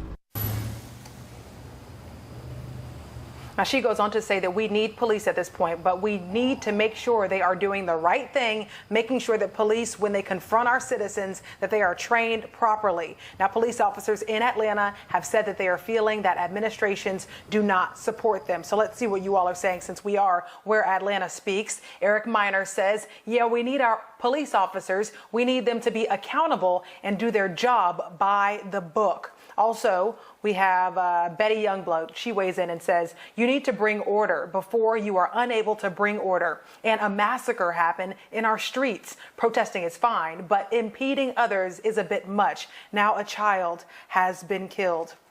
And finally, Angelique Burns says, this is ridiculous. The mayor refused to allow senseless brutality in her city. Police rebelled by catching the flu. And while y'all hearing all this, keep in mind that Fannie is going to try to blame all this on gang violence back again. Like Brooks said, blame it all on YSL, but she didn't say YSL, but blame it on the Bloods. Abandon their posts. The community is in disarray. A child is murdered. Who is to blame? Sincere condolences and prayers to the family of 8-year-old Secoreia Turner. But in this instance, yeah, we got it coming up, FFS. That's not enough. So in just a moment, I'm going to present to you a short video clip as well as a flyer.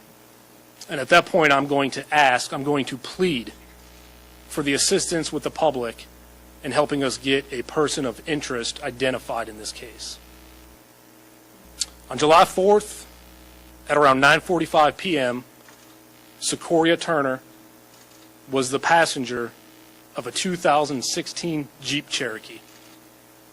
That vehicle was traveling westbound down University Avenue when it came across a makeshift roadblock that was manned by numerous armed individuals.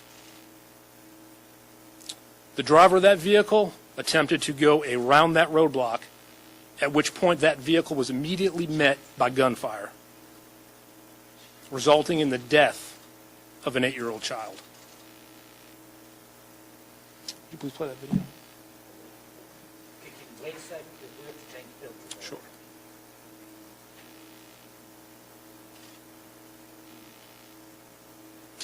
So as you can see, this is one of several individuals who are a person of interest in this case. I'm confident that somebody knows the name of this male. And with a simple phone call, an individual can earn a $20,000 reward being offered through Atlanta Crime Stoppers. In addition, it's the opportunity to do the right thing. Although we have a lot of work to do in this case in identifying the remaining individuals responsible for the death of an 8-year-old child, this is the first step in that process. Are there any questions at this time? So that is an AR-15, and of note, if anybody's watching this, that weapon is equipped with tan and colored furniture. It is a tan buttstock and a tan foregrip on that rifle. Were the other, do you know if the other suspects or people who were there had similar assault rifles? We do know there were multiple individuals out there armed with rifles as well as various handguns.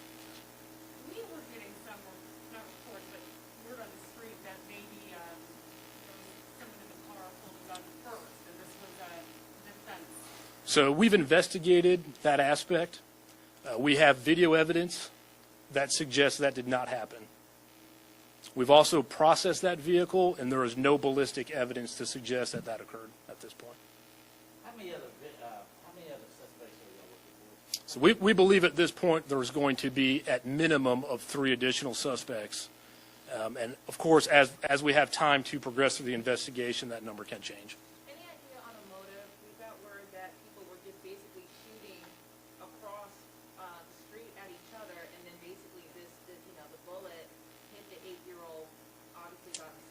No, that we do believe that that vehicle was targeted as a result of direct gunfire when it crossed that barricade. Can you clarify what the armed individuals were doing out there? So basically they saying they shot at the car because they crossed the barricade. But the barricade, Fanning Willis is trying to say it was a gang barricade, but the news is saying that it was a protest after the murder of Rayshard Brooks.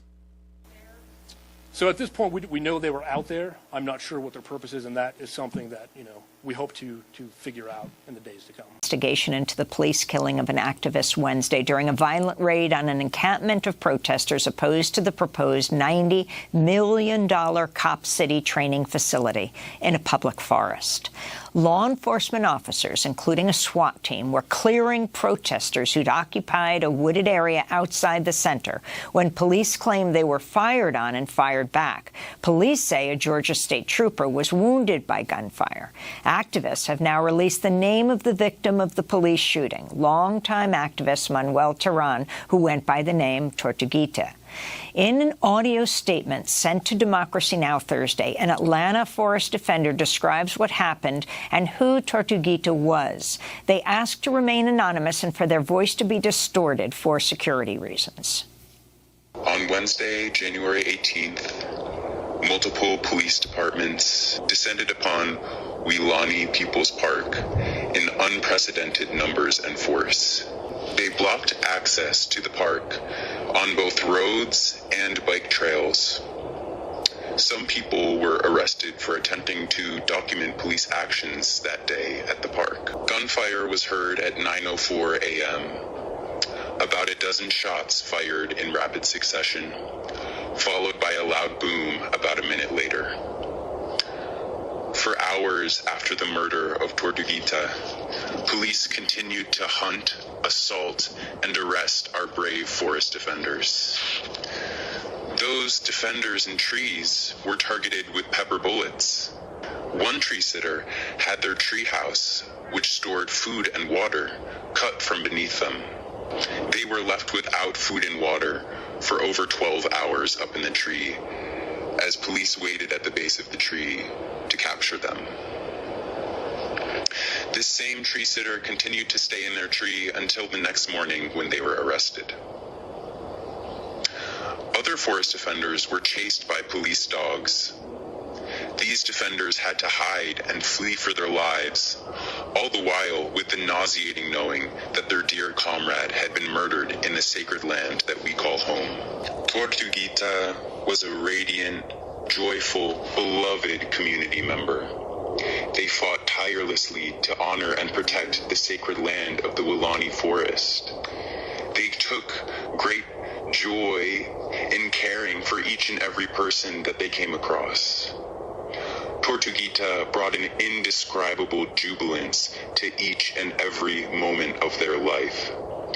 Their passing is a preventable tragedy. The murder of Tortuguita is a gross violation of both humanity and of this precious earth which they loved so fiercely. Do not turn away from this violence. Do not allow the callousness of the police state to numb your heart. Honor Tortuguita by bravely witnessing the ongoing injustices the police and corporations are enacting upon the Weelaunee Forest. Honor Tortuguita's legacy by embodying their joyous bravery. Tortuguita's presence on this earth is a gift that will keep on giving for generations to come. It is time for people to join this movement and to say no to this pointless escalation by the police. That was an anonymous statement by an Atlanta forest defender sent to Democracy Now! Please help us. My baby was supposed to be here. And she's so loving. All she want to do is be on her phone and argue with her brother and run in and out my door. Please help. A heartbreak. All of that is true, Alicia. At the same time, a reward is growing, and community leaders, attorneys, and advocates say they are taking matters into their own hands when it comes to this search effort. Right now, they are printing out thousands of copies of this flyer that they sent to me to distribute through the streets around me, hoping to put pressure on anyone who knows who killed Secoreia Turner to speak up. How could you live knowing you took a child? Secoreia Turner's grieving parents sat alongside attorneys today, calling on the community to help them find the person who shot and killed the 8-year-old girl as she rode in the car with her mother. I had to watch my baby take her last breath in front of me. Please help me. Please. Atlanta police today confirming this is their new person of interest. Police say this man, who was their initial person of interest, has been identified, and they don't believe he pulled the trigger. They want to question this man in red. Gerald Griggs, the vice president of the Atlanta NAACP, is blaming the mayor for not shutting down the illegal roadblock of armed men sooner. We want to end to the gun violence on your watch, Keisha. And if you can't do it, you need to pack up your outfit. Pack it up. Pack it up. Because this is real. Atlanta NAACP President Richard Rose later issued a statement clarifying that the organization is not calling for the mayor to step down, stating, "We will not always agree with anyone and no leadership is perfect, but we do not call on Mayor Bottoms to resign, but to continue to do her best on behalf of all of Atlanta." Attorneys alluded they will be looking into all levels that allowed Secoreia's killing to happen. We're going to not only investigate. So it's crazy, too, that this has something to do with her resigning. We was just talking about the mayor resigning. What you call it? Relates to the individuals that shot and killed Secoreia Turner. We're going to also begin at some point an investigation of any persons or entities that also legally responsible or could have prevented this from happening. So tomorrow. To an actual murder charge since he was participating in what happened that night. The way that this office chose to charge this crime is to be very conservative. And so we conservatively brought forth the charges that we believe are appropriate for each of the defendants. And I, along with my team, made a decision that we would only, against Mr. McKinney, pursue the gang charges. Okay, well, let's talk about this gang's footprint and what may have been going on to lead them to barricade on this night. Was it initiation? Was it a promotion type of activity within the gang? What was their motive? Their motive was that a member of their gang had been killed, and it was outrage to the loss of that life. Are you referring to Mr. Brooks? I am. He was a member of the gang with them. Correct. And they were upset about his death and participated in revenge. They participated in a takeover of a public street. Is this an emotional case for you? What are some of the personal feelings about what happened and your chance to get in here and make things right about it? You can't be a human being and not mourn for the loss of this child. So how did all that come down back to gang stuff with Fonnie? What up, Survivor? I see you. Appreciate you being here. Survivor Speaks. Y'all go sub up. If you can, drop your link in the chat. You got a wrench now. I'm in a job where I mourn for a lot of people that are met with tragedy in our county. And so do I think that this is wrong or have emotions around it? Certainly. But the way this indictment was crafted and the way we will pursue this prosecution will not be emotional. It will be doing what is necessary to bring justice to this family. Dear Willis, what leads you to believe that there's other people out there out with culpability in this case? I've got video evidence that shows that there are other people out there with culpability. What I need is them identified. Well, we think. What does it say about how this case, how this situation was handled by the city? The fact that this intersection was 3 weeks after it was first taken was still being controlled by armed vigilantes. What does it say about how this was handled from all aspects of city government, please? Chart Diggy in the house. What's good, family? I see you. Appreciate you joining. I'm not going to comment on what will become part of great civil lawsuits. As we all know, standing here, what I am going to tell you that is us as a community have to be mourning this awful situation today where members of our community were allowed to stand out on the street with what one of my DAs refers to as an AK necklace. Just not the AK necklace just hanging across your neck. Gang, gang. What up, family? What up, Hawk? I see you. Appreciate you, family. She said the AK necklace.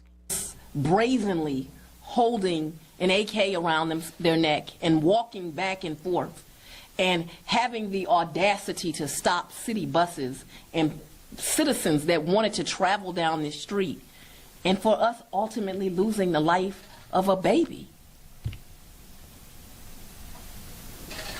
Will you be sharing any of that video of the evidence you have with us so we can broadcast it to people who may know these people? Yes. Today or in the future? What is the situation with gang activity that continues to go on in Fulton County that this refers to? I do not understand the question. They're part of a gang? Yes. And that gang is still operating? That gang is operating nationally and certainly in the boundaries of our county. Yes, that is correct. And so what is the concern you have about gang activity continuing even past July 4th, 2020? My concern about gang activity is ongoing, and it is daily. One of the tenets of this office now is that we are going to take a tough stance against gang crime.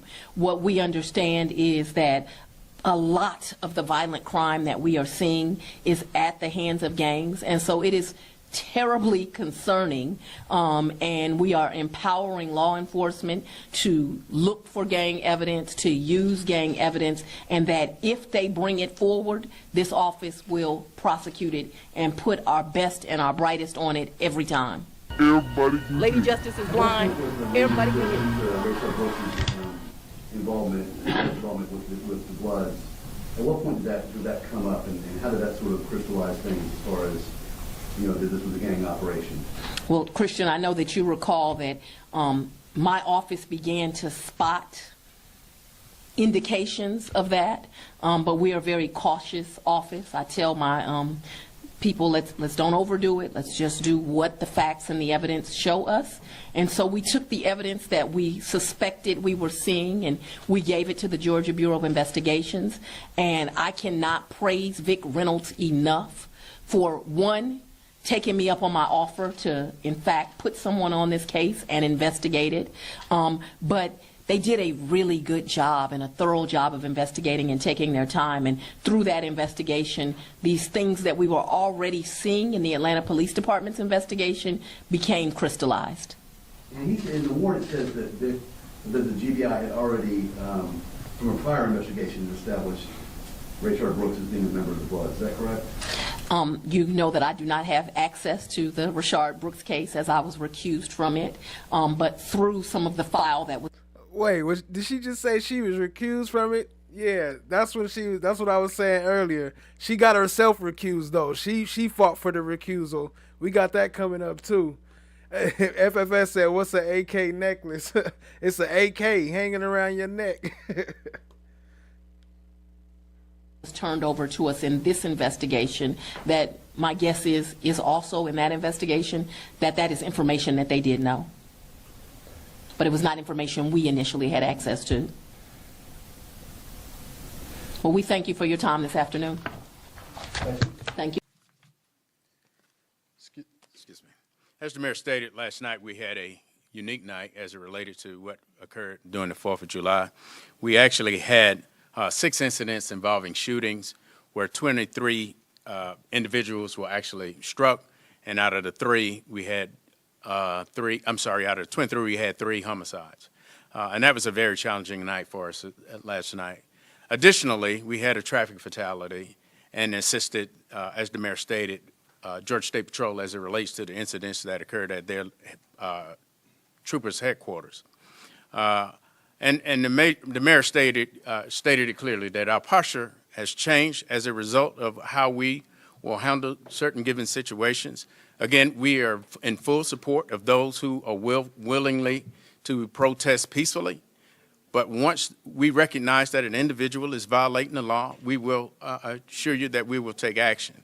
We cannot be in a space, it is clear that even in some of these peaceful protesters, that there are those that are infiltrating that with a whole different agenda.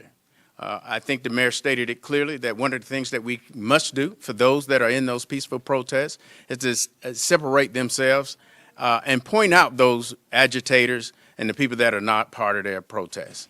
That has been the most difficult thing for us to be able to do, is to manage a peaceful protest that is being overtaken by violent actors or agitators. And so going forward, we'll continue to support any level of peaceful protest. But once those protests start to take a different direction, we have no other alternative but to take action and address that accordingly. And that will be the stance that the Atlanta Police will take going forward. Thank you. Are there any questions? Mayor Bottoms, multiple times you've stood up here and you've called on peaceful protests, but it continues to get worse and worse. Have you sat down with the chief? You guys actually have a plan in place to address what's been happening? Well, the reality is this: we have multiple peaceful protests each day. So it actually is not getting worse and worse. It's been getting better, but then we have these flare-ups, like the flare-up we had with the people trying to burn down the state patrol last night. And so I would say for every 100 gatherings, then we have an incident. And, you know, it's frustrating because then we have to start diverting resources. And, you know, I just think it's time for all of us to take responsibility and to be responsible during this time. This is not the time for us to pull back on the number of people we have on the street. This is not the time for us to throw up our hands and say we're you know, everybody needs to be responsible during this time. I'll just say that. And that goes from every single elected official down to all of our police officers. And again, last night, So why they don't hold them accountable then? Why they just let them get away with killing people and doing what they want to do, but then when people fight back, then all of a sudden it's a problem? our officers showed up. You know, and there have been these questions about whether or not I support our officers. I continue to support our officers. I've never stopped supporting our officers. I appreciate the jobs that they do, and I've said it repeatedly. When my nephew was murdered in a case of mistaken identity, who did I call on? I called on APD to help solve his murder.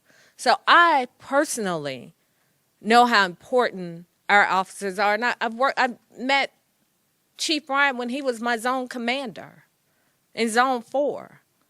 So I know what a good working relationship with our communities look like, and I continue to support that.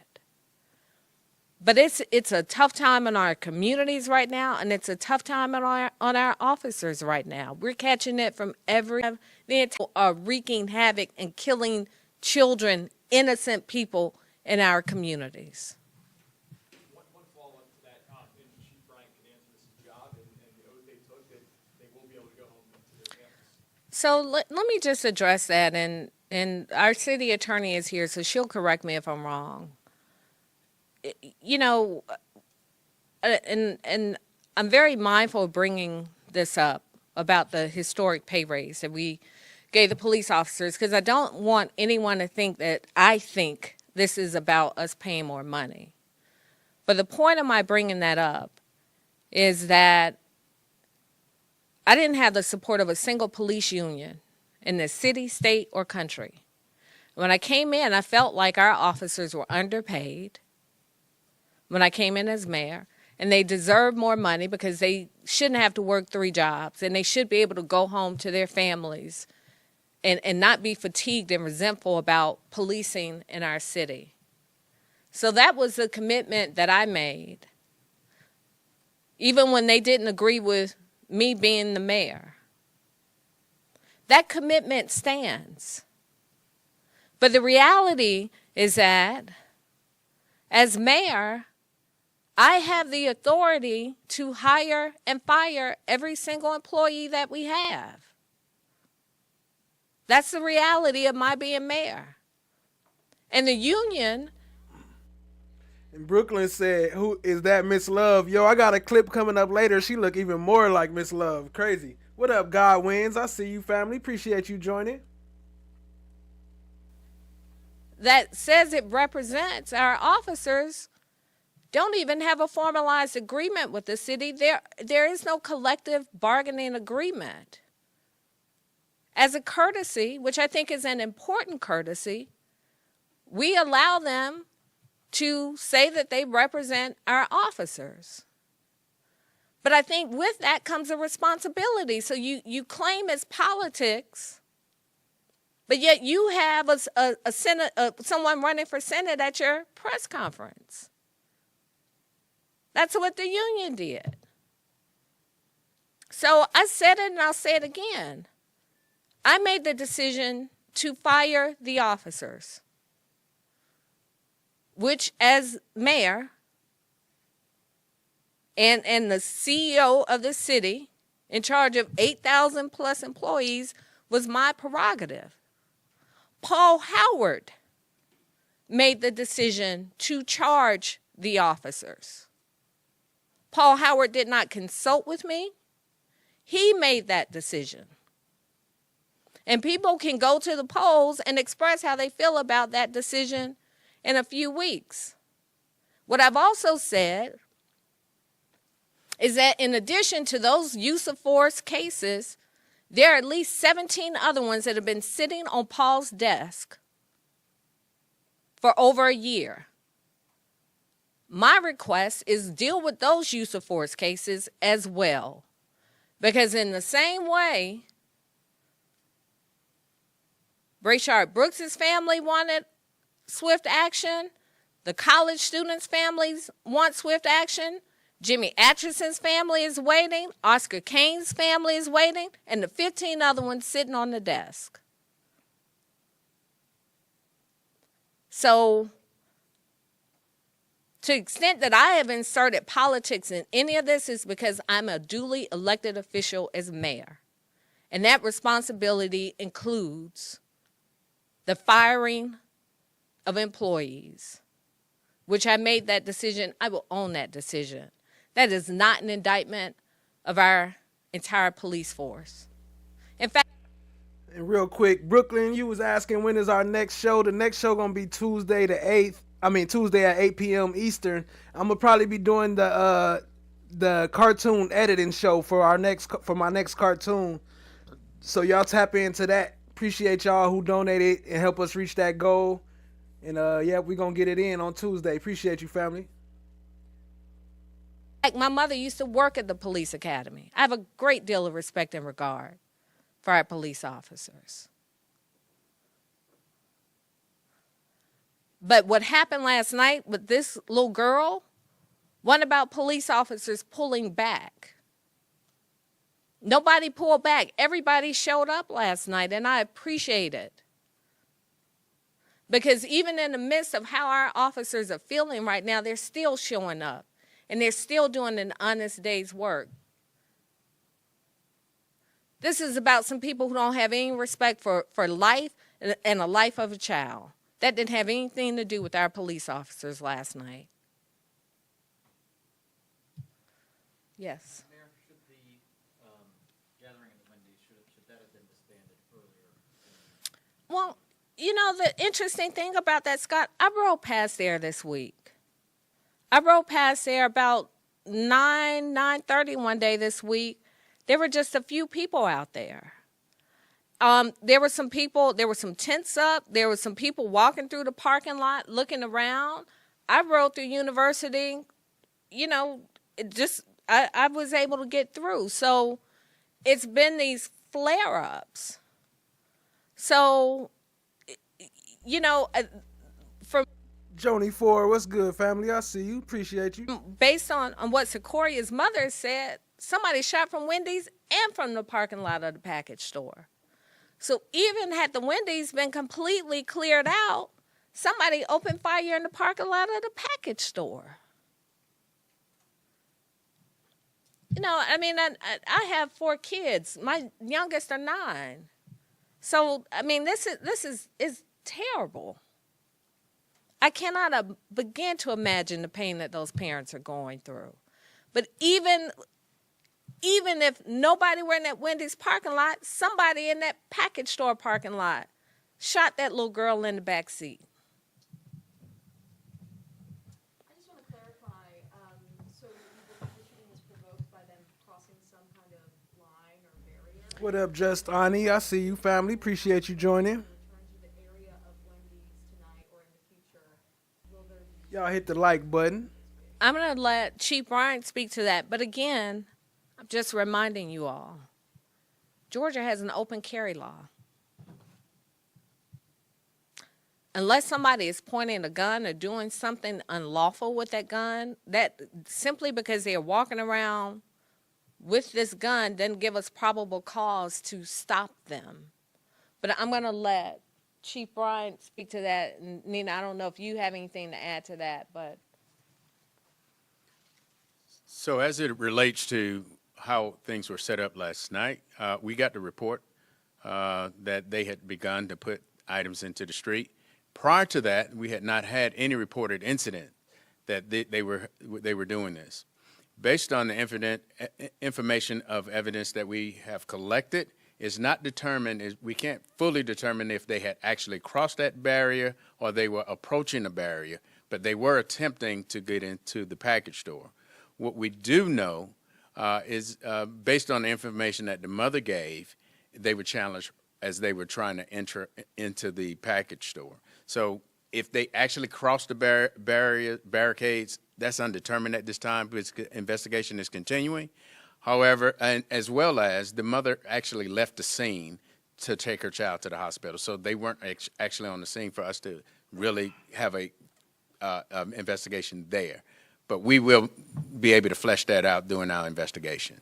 And then as for later tonight, if people, armed civilians, were to return, just because of the proximity to the Wendy's, would there be anything done, or would you let? So that it puts it in a very unique space because the property at Wendy's is actually private property. It's not in the street. I can assure you that we are not allowing anyone to enter the city street and block any streets going forward. That will not happen. We are continuing to monitor that throughout the night to make sure that I'm kept abreast to make sure that that street remains clear. Last one. Do you have video of what happened? Do you have descriptions of the suspects? Do you know anything about these individuals? We do have some vague description of the suspects at this time. We are looking over video, gathering video information so we can take a look at that. Whatever we have, you will be assured that we'll push it out so that we can get the assistance of you and the public at hand. As she rode in the car with her mother. I had to watch my baby take her last breath in front of me. Please help me. Please. Atlanta police today confirming this is their new person of interest. Police say this man, who was their initial person of interest, has been identified, and they don't believe he pulled the trigger. They want to question this man in red. Gerald Griggs, the vice president of the Atlanta NAACP, is blaming the mayor for not shutting down the illegal roadblock of armed men sooner. We want to end to the gun violence on your watch, Keisha. And if you can't do it, you need to pack up your outfit. Pack it up. Pack it up. Because this is real. Atlanta NAACP President Richard Rose later issued a statement clarifying that the organization is not calling for the mayor to step down, stating, "We will not always agree with anyone and no leadership is perfect, but we do not call on Mayor Bottoms to resign, but to continue to do her best on behalf of all of Atlanta." Attorneys alluded they will be looking into all levels that allowed Secoreia's killing to happen. We're going to not only investigate relates to the individuals that shot and killed Secoreia Turner. But we're going to also begin at some point an investigation of any persons or entities that are also legally responsible or could have prevented this from happening. Was caught in the middle of a violent protest. John Sherrick walking us through the case. The parents of 8-year-old Secoreia Turner, certain that the two accused gang members arrested and just indicted in Secoreia's death on July 4th last year, are not the only ones who were involved. We are thankful that at least 2 of the men have been captured, and pray and hope that more arrests are made. Secoreia Turner, an innocent victim, prosecutors say, of at least 2 members of the violent Blood street gang. Indicted for murder, Julian Conley, accused of being the trigger man. Also indicted, Jerian McKinney, accused of participating. The DA says here's what happened. According to prosecutors, last summer, Conley and McKinney and other members of the Bloods had illegally set up a roadblock, protesting an Atlanta police officer who had shot to death an alleged fellow Bloods member, Rayshard Brooks, 3 weeks earlier during a DUI investigation. Then, on July 4th, Secoreia's mother and a friend accidentally drove through the gang's roadblock. Secoreia was with them, and gang members opened fire, killing Secoreia. DA Fannie Willis says it was no protest, just gang violence. Their motive was that a member of their gang had been killed, and it was outrage to the loss of that life. Attorneys for Rayshard Brooks' family say they had no knowledge of Brooks being involved with any gangs. Conley and McKinney are in jail as prosecutors put together their case for justice for Secoreia Turner. Locations the guards in charge of. Governor Brian Kemp declaring a state of emergency across the state after a weekend of violence in Atlanta and elsewhere in the state during the 4th of July weekend. Atlanta Mayor Keisha Lance Bottoms resting this morning after she and her husband and one of her 4 children test positive for COVID-19. The mayor telling CNN last night her symptoms so mild she thought it was just her seasonal allergies acting up. Her husband, though, she says, has been much worse, sleeping since last Friday. She says she will make sure all of her family members are tested along with other people she came in contact with in recent days. Later today, Athens Clark County Commission will vote on whether to make masks mandatory. Last week, Savannah becoming the... What's good, Prentice Jones? I see you. What's up, Miss D? 55, I see you. And for Hawk and all y'all that's just joining, so this was the unaliving, as they call it on YouTube, the murder of Secoreia Turner, which was supposedly a result of the roadblocks and stuff that was set up by after, what's his name, Rayshard Brooks was murdered by the police, which was also a reflection of what happened with I don't know. Hold on, let me get my thoughts together. I sound like that police that was up there talking earlier. First Georgia city to issue the order. Georgia Governor Brian Kemp says while he will not issue any statewide mandates, he strongly encourages wearing a mask.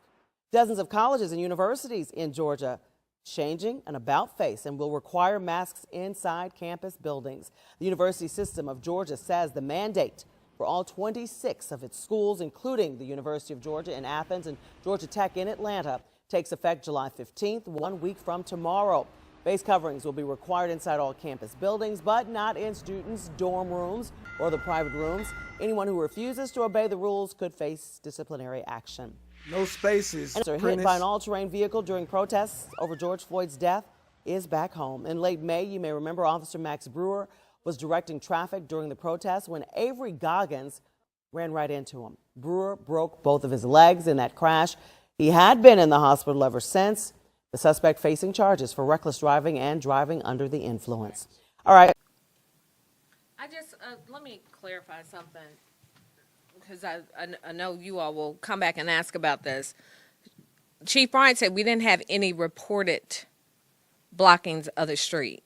So the first time this week that I got a message that the street was blocked was about 45 minutes to an hour before the shooting. So that's not to say they hadn't blocked it, but nobody has reported it. And also 911 was flooded last night. So it was very difficult, especially, and this is just something for the public to keep in mind. If you call 911, don't hang up.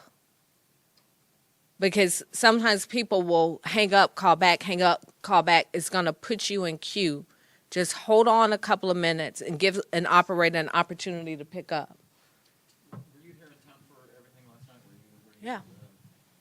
When did you think you got the text message about 45 minutes after? Yeah, I will have to look back because I looked at it when I talked to Chief Bryan about Secoreia. I said, I just got this message that, so what was that, about 8:45 or so? 9:40, I think it was about 9:40. Yeah, so I got the message maybe about around 8:45 or so that a report had just come in. They had put the barricades up, and then about 45 minutes later, I got the call about the shooting. Because it made me go back and look at the message. So I thought I just got a message on this. And I thought that the two were, at that point, I thought the two were two related messages that I was getting.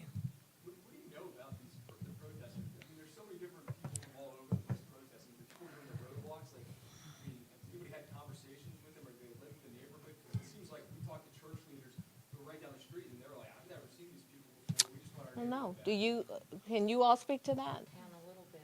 Okay. On the site, it had the neighborhood. So, as a council member in that area, Wendy's is in my district. We had the community residents, and if you don't know, the neighborhoods. That's Reynolds-town. That neighborhood. I'm sorry, not Reynolds-town. Peoplestown. That's Peoplestown. So I had pulled together a collaboration, working with Ms. Smith, to begin to talk to the folks in the neighborhood in terms of their specifics on that. That included ministers also. We then began to go down and actually on the site and had began to interact with the folks who were actually on their site. And what Mayor Bottoms is saying is true. The folks there, we talked to them, had conversations with them in terms of what their needs were, what was their concerns, all of that. What we also did was we talked to them, we told them our concerns, and our concerns was very specific. The concern around the fact that the streets, there was danger. Folks who live in that community were scared to drive down University Avenue. That was one of the biggest concerns we told them, and that we just could not accept that. The police department a couple of weeks ago, I believe, week before last, actually stopped that from happening. And the next step was working with them is to say, and I had been talking to Wendy's along with the mayor's office in terms of actually securing the spot because folks was coming in and out of the Wendy's. So we began to have that conversation with them also. So some of the people out there were young men who were folks who basically just gathered out there. They started gathering out there as a result of the protests. There was I've been out there for weeks and weeks. There's a whole different element of the original people who were out there. The people who remained out there at this point were people who actually, some of them were friends of Rayshard Brooks. Some of them was even relatives of Rayshard Brooks. And some of them are folks who were basically saying that they supported Rayshard. So that was a cadre of them. And their position was that they were policing the site because they were not the ones who actually was doing the shooting. They were not the one that was doing the protesting that was violent. So we began to have this dialogue with them and began to have conversation with them. And I was sharing the information with the mayor's office along with Wendy's in terms of how could we talk about some of the things that could possibly happen. Unfortunately, by the end of this past week, that communication broke down. There was some mistrust issues. They stopped talking to me. We've been talking to the mayor about how we was going to go forth within the next week of barricading off the site. So we've been having conversations. There's a cadre of neighborhoods who still want to continue to have dialogue because we want to let people know in our communities, in all of our communities here, that this is our neighborhood. Some of the people who were out there were not people who actually had an address that was around the surrounding community. What up, Vernisha Williams? I see you. Appreciate you, family. So these are folks who were just gathering there, other than some of the folks from the Brooks family, some other people. So, but they were people that we actually had a dialogue with. Thank you, everybody. Well, hold on. Chief Slaughter, I'm sorry, Fire Chief Slaughter is here. Is there anything you need to add? I know, Michael, you're about to pass out. I see you. Thank you, Mayor. Well, I would like to extend my condolences to the family. So I can't overstate the fact that I think it's dangerous. And when the Wendy's burned, we actually had bricks and other debris thrown at the fire apparatus as they attempted to approach and actually extinguish the fire. So no firefighters are trained to fight fire under riot conditions. That's just not something we train them to do. So yeah, that it does add an extra element of danger on top of an already dangerous situation, to the degree that I've had to mandate the firefighters to wear the body armor that we issued them a couple of years ago. So yeah, absolutely, that's a great question. Very dangerous for the firefighters to respond into these environments. Is there a scenario where you guys wouldn't respond to something? Yes, it is, because the safety of our firefighters is paramount. For me as fire chief, if their degree of hazard outweighs any element of good that we can do by responding on in, I'm absolutely not going to let them respond, especially if we can pretty well determine that there's no one trapped in the building. And that night at that Wendy's, we were pretty sure that no one was trapped inside. And so to allow those firefighters to continue to respond and risk their lives would have been really irresponsible and inappropriate. Now, since then, have you had any trouble accessing the building for possible further evaluation with continued barriers? We have not, and I met with the command staff and we determined, especially in light of the fact that it's a very active and open investigation, that it would not be appropriate for us to be over there on site at this time. Chief, were your officers on the way to take down those barricades? I mean, was anybody responding when you notified the mayor that there were barricades on at the site? Were APD responding to that action at all, or what was happening? Actually, as stated earlier, it was a really busy night. It was planned for them to go by, but we were addressing more prior urgent matters during that time, but that's why we got detained. Atlanta natives, rapper T.I. and also Killer Mike, both of these men, businessmen in our communities as well, in the place where they were born and raised. Let's listen now to that sound from earlier from T.I. and Killer Mike. Atlanta is the place where people like me, Killer Mike, other artists, creatives, other people who come from our culture and other people who rise up out of the wreckage of the struggle that we all experience just by being born a certain color in this country.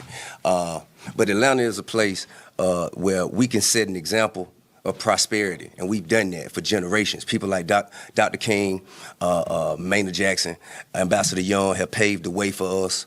And when everything else goes away, When you don't get treated right in New York, when you don't get treated right in LA, when you can't get treated right in Detroit, when you don't get treated right in St. Louis, when you don't get treated right in Alabama, Atlanta has been here for us. This city don't deserve it. However, I understand that a lot of others do. But we can't do this here. This is Wakanda. It's sacred. It must be protected. I didn't want to come, and I don't want to be here. I'm the son of an Atlanta City police officer. My cousin is an Atlanta City police officer, and my other cousin, East Point police officer. And I got a lot of love and respect for police officers, down to the original 8 police officers in Atlanta that even after becoming police had to dress in a YMCA because white officers didn't want to get dressed. And here we are 80 years later. I watched a white officer assassinate a black man. And I know that tore your heart out. And I know it's crippling. And I have nothing positive to say in this moment because I don't want to be here. Appreciate you, Survivor Speaks. Y'all show Survivor Speaks some love. Drop her some slime, brothers. I see y'all have been already. Appreciate y'all, family. Show her some love. Appreciate the gifted membership. And shout out to, let's see, who was that? Shout out to G Unit. Oh, G Unit in the house, or is that Goonit? Appreciate you, family. Let's get it. But I'm responsible to be here because it wasn't just Dr. King and people dressed nicely who marched and protested to progress this city and so many other cities.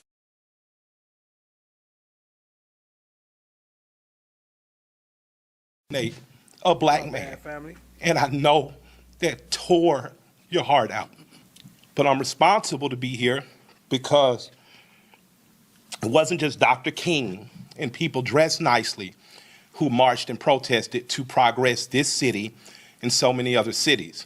It was people like my grandmother, people like my aunts and uncles who were members of SCLC and NAACP, and in particular, Reverend James Orange, Mrs. Alice Johnson, and Reverend Love, who we just lost last year.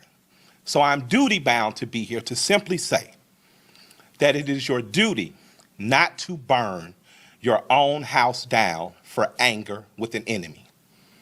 It is your duty to fortify your own house so that you may be a house of refuge in times of organization. And now is the time to plot, plan, strategize, organize, and mobilize. It is time to beat up prosecutors you don't like at the voting booth. It is time to hold mayoral offices accountable, chiefs and deputy chiefs. Atlanta is not perfect, but we're a lot better than we ever were, and we're a lot better than cities are. I'm mad as hell. I woke up wanting to see the world burn down yesterday because I'm tired of seeing black men die. He casually put his knee on a human being's neck for 9 minutes as he died like a zebra in the clutch of a lion's jaw. And we watch it like murder porn over and over again. So that's why children are burning to the ground. They don't know what else to do. And it is the responsibility of us to make this better right now. We don't want to see one officer charged. We want to see 4 officers prosecuted and sentenced. We don't want to see targets burning. We want to see the system that sets up for systemic racism burnt to the ground. And as I sit here in Georgia, home of Stevens, Georgia, former vice president of the Confederacy, white man said that law, fundamental law, stated that whites were naturally the superior race, and the Confederacy was built on a cornerstone. It's called a cornerstone speech. Look it up. The cornerstone speech that blacks would always be subordinate. That officer believed that speech because he killed that man like an animal. In this city, officers have done horrendous things and they have been prosecuted. this city's cut different. In this city, you can find over 50 restaurants owned by black women. I didn't say minority, and I didn't say women of color. So after you burn down your own home, what do you have left but char and ash? Dozens of protesters were detained by police in Atlanta yesterday following an attack at the site of a new police training center. Hundreds of activists breached the site, setting construction vehicles on fire and throwing bricks and Molotov cocktails. The planned complex is located in DeKalb County, just outside of Atlanta, and it would include spaces where law enforcement officers can simulate shootouts and high-speed chases. Opponents of the center are calling it Cop City. So I want to bring in CBS News correspondent Skylar Henry, who's on the ground in Atlanta, to talk a little bit more about this. This has been the target of it's been a while now, several weeks of protests. What do police say happened last night? Hey, Anne-Marie, good to see you. Well, essentially, they say that 35 agitators were detained, their words, for throwing bricks and other items, Molotov cocktails and the like, at officers at the construction site where this police training facility, public training facility, will be located right outside of the city limits, so much so that the entire construction site was on lockdown overnight as police Go sub up to Survivor Speaks. There go the link. Survivor Speaks didn't want to drop it herself earlier, but Cha Diggy got her. Appreciate you, family. And appreciate the support, Survivor. Looked to calm the tensions happening there in the city limits. We should point out a little bit that this is just the latest in a series of incidents that have happened there. A series of protests and demonstrations have happened over the course of the last few months, calling for an end to the development of this Cop City. That's been the nickname here. But the city of Atlanta, as well as public officials here, say that this is a facility that has been long overdue. As you mentioned, this would be an area where officers can not only train for first emergency responses, but also help firefighters as well. There's high-speed chase locations where officers will be able to maneuver their vehicles. There's also classrooms, movie theaters, a nightclub even, where officers would be able to train and figure out how they will be able to get into these facilities. Now, this was all created in large part due to what we saw in 2020 in terms of... Yep, we played that earlier, Joanna. Appreciate you, family. And shout out to Joanna, making it rain. Appreciate you. Drop some slime brothers for Joanna. Of the protests and demonstrations and unrest following the death of George Floyd. That is what triggered this response. And so now that we're seeing this development, outrage has almost been imminent from a group of people saying that they want to defend the Atlanta forest, where this police facility would essentially be located. It's some 85 acres or so, a $90 million price tag. Many of those who say that they want to defend the forest say that this is essentially the militarization of the police department, and they want to preserve the forest, and they simply do not want this in their backyard. And so remind us again, Skylar, because one of the I see you, She. Appreciate you joining, family. things that will be interesting is Atlanta is one of the cities that would like to host the Democratic National Convention. President hasn't made that choice as to which city is going to do that. But remind us what the purpose of this proposed training facility is and what that would mean if the DNC is held there.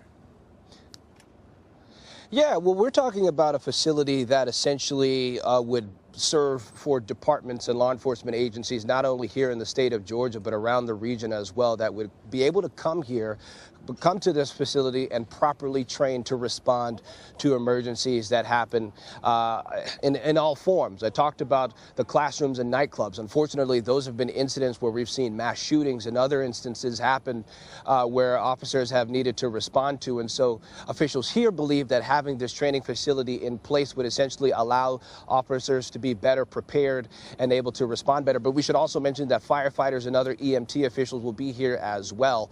And that is the other part of this that I think a lot of people have been concerned about, if you will, essentially saying that they want more officers to be trained to respond to instances like this, but they do not want this to be so expensive, to be so vast. I mentioned how large it is. It's 85 acres of land here, meaning that they will be cutting down a huge chunk of the forest. Cut down the forest for that bush cop city. Why they didn't just put that money into helping the community? Then you wouldn't have as much crimes. If you was helping the youth, really, and helping the people that's having problems getting jobs, y'all could have made area for jobs and stuff like that. Idiots. Shout out to Juwana. Happy holidays to all my cousins. Be safe in these streets. And as always, remember to stay sucker free, free, free, free. Appreciate you, family. Y'all show some love to Juwana. It's right outside of Atlanta. It's in DeKalb County, which is the suburb in the metro Atlanta area. And so this property is actually, it was an old prison yard farm sort of area there that has been unused for quite some time, but it is largely a forest at this point. But now the construction area will knock a lot of that down, and then obviously this training facility would be in place. Now, Vlad, you talked about what this would potentially mean for the Democrats in terms of a possible site for 2024. I think everyone certainly wants to have that be in their host city. But it'll be interesting to see what the rhetoric is around defending the police. We know that President Biden is someone who's said against that sort of slogan, saying that it is actually appropriate to properly fund law enforcement officers and the like. And so if this plays into that at all, not sure. We know that Atlanta's mayor is developing a task force to try to ease the community into this, address some of their concerns. He announced that last week, and so that task force should be coming in the next few weeks or so. As for the names of those 35 agitators, this is something else that I think we should keep in mind, especially when we're covering instances like this. A lot of people say that these things potentially draw people from out of town to, rile up these protests. Police say that they will be releasing the names and where these people may have come from sometime today. I'm glad you sort of addressed that, because when you were explaining the sort of various reasons why people were opposed to this, there's quite a range from like environmental to concerns about policing. So I was going to say, who are these protesters? There's a lot. And hopefully we'll get a little more insight once those names are released. You got it. Yeah, I was going to say, checking every single box there. It's a little bit of not in my backyard, if you will, in terms of the environment, but then you also have the concerns about the over-militarization of police here as well.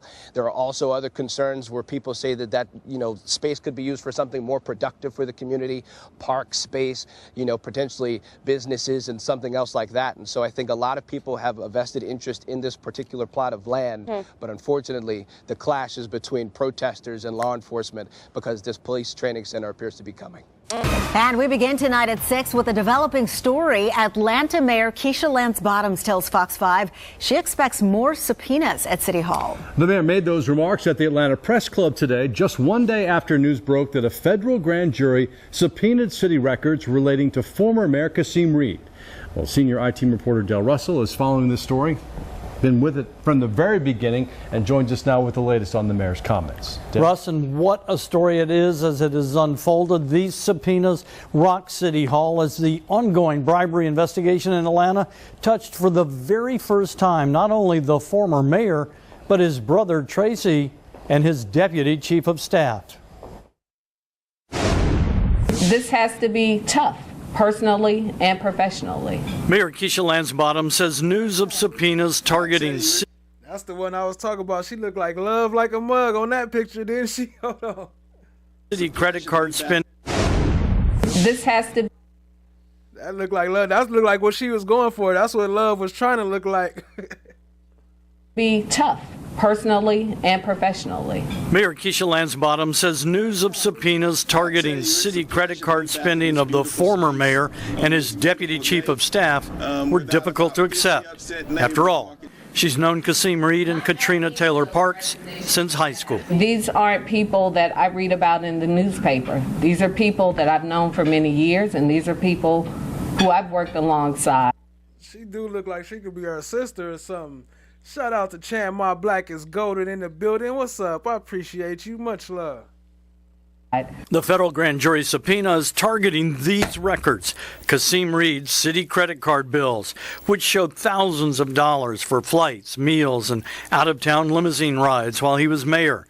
William Perry is the director of a good government watchdog group. That's where these documents, that's where numbers, and that's where account records come into play, because they will prove whether or not there was corruption. The grand jury also requested any reimbursements made by the former mayor. Does that sound familiar? Don't that sound familiar? Is that why, what's her name say I only keep cash? Is that why Funny keep cash? Because they didn't already been through this before, huh? What up? Oh, yeah, go sub up to Joanna. Show her some love. Appreciate the support, family. We have these checks, which show in March of 2018, Kasim Reed reimbursed the city for meals and flights costing thousands of dollars. He made the reimbursements after another news outlet asked to review his credit card statements. The unfortunate part for us as a city is that we don't know what direction this investigation is going to. The grand jury subpoenaed city credit card expenditures of Mayor Reed's brother, Tracy, seen here with him on election night. Tracy Reed once worked for the city, but resigned way back in 2011. Like you all, I'm watching the investigation and watching to see where it leads. And the grand jury also subpoenaed city credit card records for Mayor Reed's deputy chief of staff, Katrina Taylor Parks. We once asked for Taylor Parks' city credit card. She didn't even have one. Mayor Bottoms told a packed house at the Atlanta Press Club that it's too early to make decisions about Taylor Parks, who is still serving as her deputy chief of staff. Right now, she is out on leave. And so when she returns from leave, then certainly depending on where the investigation is, then it will be a conversation that we will have. One interesting wrinkle in the subpoenas we found, prosecutors want records relating to Taylor Parks and her communication with Paul Marshall of Fog Fuels and Bridge Securities. Marshall once tried to get a sole I think we might have some of that coming up too, Keisha E. source contract with the city. We found last year Marshall pled guilty to wire fraud and a scheme, according to the indictment, to defraud investors through his investment company, Bridge Securities. It's an investigation. It's an ongoing investigation, and I don't anticipate this will be the last subpoena that we receive. To be assigned to these cases. At this point, they say they just want to move forward. Fulton County District Attorney Fonnie Willis has now twice asked Georgia Attorney General Chris Carr to assign a new prosecutor to two of her office's cases. The first, the killing of Rayshard Brooks last summer, and the second is the tasing of two college students in downtown Atlanta last May during nights of protest. Atlanta police officers are charged in both cases. Willis is alleging her predecessor, Paul Howard, charged the officers, then used video evidence from the cases and campaign materials for his DA re-election bid, possibly violating state bar rules and creating a conflict of interest.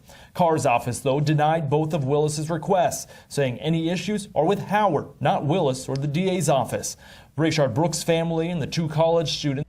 Yeah, shout out to Cha. So, Prentice, if you still around, this helps me explain it. George Floyd murder.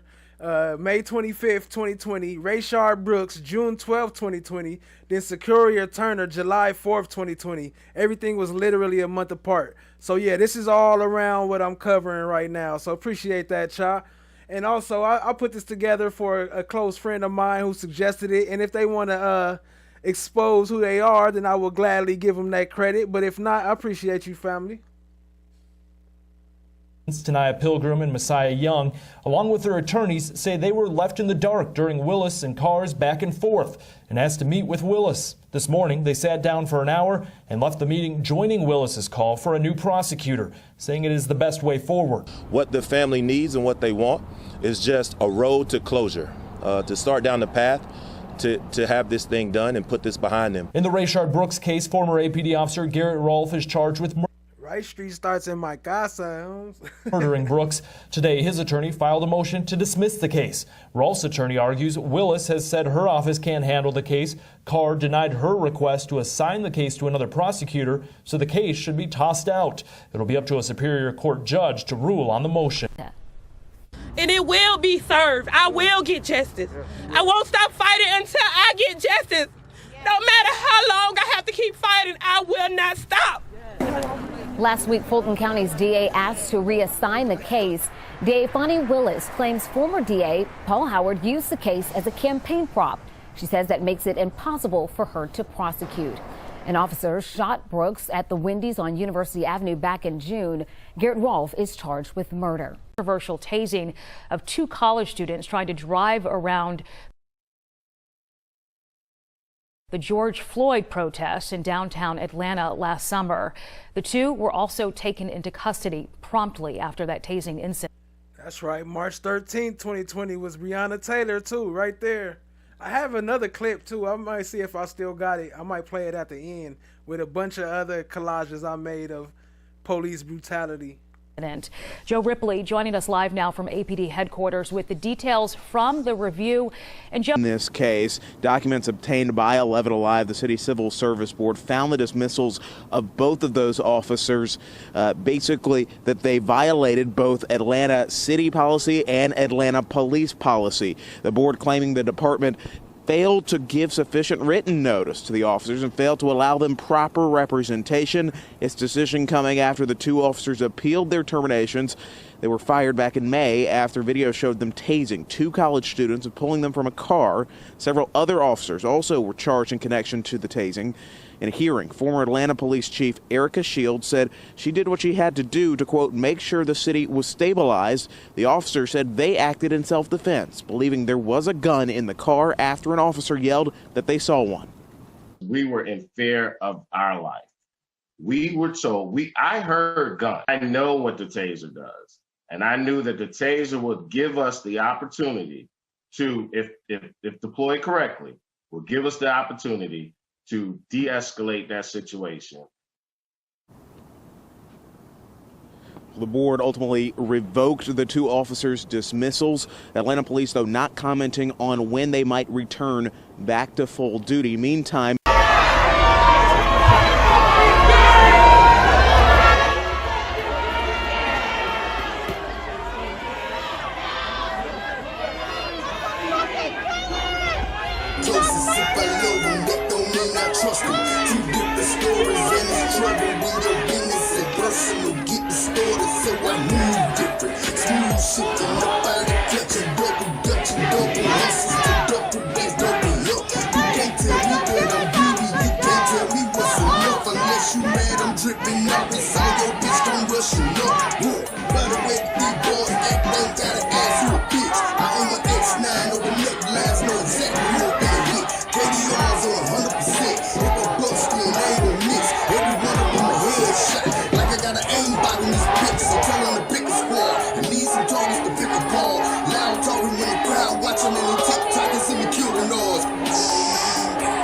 PA also made an appearance at the Wendy's where 27-year-old Rayshard Brooks was killed. He said there needs to be unity to promote real change. Now, I know we do a lot of talking Shout out to No One on the music. Y'all go sub up, show No One some love. About what separates us. I know we do a lot of talking about how far we have to go, but let's talk about what we've done. Let's talk about what we've done in such a short period of time. We have forced them to acknowledge the pain that has existed for years and years. We have forced them to take into account and consider what we've gone through ever since they brought us to this country. We have forced them to now be considerate of our lives, our liberties, and we can't let up off the gas. Now, I have a phrase, it's us or else. But I want to explain to you what that or else means. I'ma just tell you, I care, that's why I'm here. I'm not a politician. I don't run no office. I don't do none of the stuff that politicians do. I care, that's why I'm here. That's why I was at that press conference. That's why Killer Mike was at that press conference, because we care. This is about us, and I feel like us together, united, is better than the strongest of us, separated and apart. That's right. Take any questions. Chief, you obviously have a police department where members are hurting right now. Also, they are somewhat being disrespected out in the street sometimes. It'd be great to hear from you in terms of what you want these officers to know about how you have their back right now, especially with so many calling out. How will you support them moving forward since they've been working so long? So that's a great question, Ron. Listen, we have been working for a number of days, long hours, making sure that this city remains safe. And I've been going to many of the roll calls, but I've had the executive staff, the chiefs and the majors, make sure that they go out to these roll calls as well, so they can hear directly from the officers and bring those concerns back to me so that we can come up with a strategy to better address it. So one of the things we had to incorporate over the past couple of days is to make sure that these officers can get some rest, because it is exhausting. I've looked at our disciplinary process. I've had conversations with the mayor to ensure that we can have a different look and spin on how we are addressing these issues. One concern I hear over and over, they believe that the police department has been turned into a political situation. It's political football. How can you let officers know that you're going to be standing between them and the politics? Well, see, I'm not getting into politics. That's not my position. I'm not here for politics. I'm here to lead this police department and from where we are right now. I can't bother with the politics that's going on. We got a lot of issues in the city of Atlanta right now as it relates to these demonstrations, and that's what I'm here to do. How many absentees, sir, have you had, and how many officers have resigned? So we've had, since June, the number is 9. And that's the number from our HR. What may be in the pipeline, I couldn't tell you because we don't have those numbers. As it relates to how many officers have sicked out, that number continue to fluctuate from day to day. Again, it is above average. We clearly see the significance in what's happening. But those numbers I'm continuing to be calculated so I can have a final number and report it back to you all. I don't have an actual number. It's just not appropriate for me to give you an actual number at this time. There was an incident last night at the Wendy's where the protests have been going on, where there was a shooting, a woman was shot. Are there any discussions being had about clearing out the protests there, clearing out the site? Listen, we are sensitive to protests, and we recognize that the community is hurting. But I don't want anyone to be misunderstood that our sensitivity will allow lawlessness to happen in this city. We understand that. So we are addressing those issues as they arrive. Around 2 p.m. earlier this afternoon, we had a report of a couple who was stopped. Shout out to y'all and all the supporters and all the ones that help me keep it pushing. I appreciate y'all, family. It all helps. Every little bit, every like, every subscribe, every super chat, every membership gifting, everything, it all helps. So I appreciate y'all, family.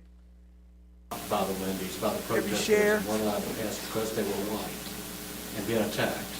Can you update any information on that? So I've heard that information as well. I'm not familiar with the actual steps that we have taken thus far because it's so quickly. I'm just getting that information myself, but I'll be glad to follow up and see exactly where we are. But I know that we are addressing it. And what about the shooting last night, Hodgson Boulevard? You know about that? Absolutely. I'm familiar with that one as well, and we're investigating that as well. Again, I don't want people to be misunderstood. We are sensitive to the community's need. We recognize that they are hurting, and we're sensitive to that, but we will not tolerate lawlessness. Earlier, the recording just said that the only version of events that's really been released to the public has been the police version, the police narrative, which we should say the corporate media has ran away with. To our knowledge so far, we find it less than likely that the police version of events is what really happened. The idea that he was sitting in a tent, other information released, we don't, but right about what cops they were the largest facility and was the same doctor that no some events. So much will be toured today and see what and understand training center test stands now. Defending the forest from destruction and coordinating mutual aid for the movement, and Florida, where they help build housing in low-income communities hit hardest by the hurricane. They were a trained medic, a loving partner, a dear friend, a brave soul, and so much more. In Tort's name, we continue to fight to protect the forest and stop Cop City with love, rage, and a commitment to each other's safety and well-being. Finally, Kamau, if you can talk about where this protest stands now.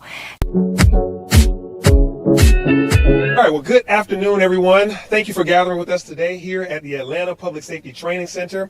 We are going to give you a great tour of the facility. It is built, as you can see, all of the facilities that you will be able to take a look at and understand what we have going on here today. Earlier, we took out a number of our stakeholders, a lot of the police leadership, fire leadership, our retired police chiefs and fire chiefs. We took out individuals that are of adjacent law enforcement agencies, sheriffs, the attorney general, Squirrel, as well as ATF, FBI, GBI individuals, and community stakeholders. The Community Stakeholder Advisory Committee was out here today along with our task force members. People that live close or far away all were able to take a tour today and see what their input led to. We were able to tour the ponds, able to tour the EVOC course, the Emergency Vehicle Occupancy course, Operators course. We were able to tour the mounted stables where the horse barns are, and you will be able to do that as well. So pretty shortly, you'll get on a bus and you'll take a tour around this campus and be able to see how we are enhancing and improving public safety and training in the city of Atlanta as a model to help keep people safe, to help keep people safe from danger, to keep them safe from emergencies such as fires or from medical emergencies. And so this has been a project that we are delivering this year, as we stated. We are moving in now. As we speak, we are moving in, as we mentioned, that we will start so at the end of this year. And so operations will begin early next year, where you will start to see training take place. So we're moving in police and fire training equipment, and as well as emergency vehicle to be able to get everybody trained. So that is happening as we speak. Finishing touches are taking place, and you will see us start occupying this space with training officers and firefighters and EMTs in the first quarter of next year. So we are delighted and excited that we were able to showcase this to a large amount of stakeholders and also to you. And so I'm going to step aside and I'm going to allow Chief Smith of the Fire Rescue Department and Chief Shearbaum of the Police Department to give you a little bit of a heads up of what you're going to see and how we got to this point. And then they will be the ones that will take you on the tour to answer any questions that you have about what does this building do and how will it save lives? What does this training facility do and how will it help keep people safe? So first up, I'll send it to you, Chief Smith, and then we'll go to Chief Shearbaum. And I can be found at City Hall. I'm going back to City Hall. Appreciate you, Chad Diggy. Appreciate all the support, family. Keisha E, yes, YouTube is everything. And shout out to Brooklyn. Appreciate the gifted membership, family. Appreciate that. Much love. Y'all drop some slime brothers for Brooklyn. BK in the house. Thank you, man. Good afternoon, everyone. It's my pleasure to be here today. What this represents for Atlanta Fire Rescue is us moving into a new space of public safety for the city of Atlanta. What we're looking to do is to enhance the services that we provide collaboratively with the police department. This will be the first time in history that the Atlanta Police Department and Fire Department have cohabitated in a training. And welcome Kendra Daniels to the fam. Appreciate you. You can use the emojis now. Shout out to Brooklyn. Please thank them for the membership. Facility. And so we work together on the streets. And so what logical sense it makes for us to train together. So you'll see behind me, you'll have our classroom buildings. But as we go on the tour, you will see more nuances that make it more than just a police training center, but a public safety training center. You will see our rescue tower. You will see our training station. You will see our driving course, which will be open to the majority of the facility, the majority of the city's services to come and practice and to train. You've heard us talk about putting fire trucks on the streets of the city of Atlanta during low traffic periods, teaching our members how to drive. We now have the opportunity to bring them to a dedicated, confined space where we can teach them to operate the trucks. So looking forward. So a lot of that stuff we've seen, a lot of that stuff was provoked so they could have a reason to build this Cop City BS. We saw the protesters getting arrested and all that. And some of the situations, the violence, now they need more training facilities, they need more money, and this is what comes out of it. A Cop City. To the tour, and I'll turn it over to Chief Shearbaum now. Thank you, Chief Smith. Good afternoon, everyone. I want to thank the mayor and our chief operating officer for being a supporter of public safety in our city, for investing in the men and women that protect Atlanta, whether it's on the fire department or the police department. It's an exciting day for us. I want you to all think back of where you went to journalism school at and what those facilities were like. Did you have pride in your profession? Did you have pride in the institution that was training you? Public safety is no different. And for too long, we've asked our firefighters and our police officers protecting Atlanta, Georgia, the state's capital, to train and prepare in subpar conditions. So as we go around today, you're going to see a campus designed for excellence around public safety preparation. We need to make sure whoever we're sending to your 911 call is ready. And each and every day, your police department has to be good at what it does, and we have to be trusted by the community. And the only way we do that is training. The campus is divided into two sections. We like to call it the science of public safety and then the art of public safety. And you're standing on the science side, where everyone gets the formational training as recruits, whether it be firefighters or police officers. And then every year, for the rest of our career, we have to continue to do continuing education classes to make sure we stay proficient in our profession and we're up to the most up-to-date training. So it doesn't matter whether you're a 30-year veteran of this force or you're one of the recruits that you see behind you. Your entire career is shaped by preparation through training. Thank you, Mayor Dickens. Thank you, Ms. Burks. We are very excited to be working right alongside the fire department. I look around. I've been at many press conferences that you all have been at. when we've had an active shooter situation, or we've had a disaster that struck our city. And the only reason those are navigated for the safety of Atlanta is that we train closely with Atlanta Fire Rescue, and we never settle for the least. We never settle for mediocrity for the state, our citizens. So thank you. What y'all think about that? What up, my guy? He said, what's a super chat? Asking for a friend. I don't know. Send about 5 more and maybe I'll find the answer. Appreciate you, family. Y'all show some love to FFS. Drop some FFS and some slime brothers in the chat. Slime emojis and all that. We're excited you're here. We're going to have safe drivers to drive you all over the campus. We will answer any question you may have about the new Public Safety Training Center that protects all of you as well and will influence the stories you will cover in the next few years. Thank you. Over here, begging for attention, is Kaiser. As you can see, they're all rather large. This is our academic building. It has everything you would probably think a fire and police training center have. Classrooms, defensive tactics rooms. And so what we have here are 4 key structures that helps us assimilate all the key areas which respond to calls in Atlanta, Georgia. We have a 2-story house, so we can replicate everything from domestic violence call to a lost child to various gunmen.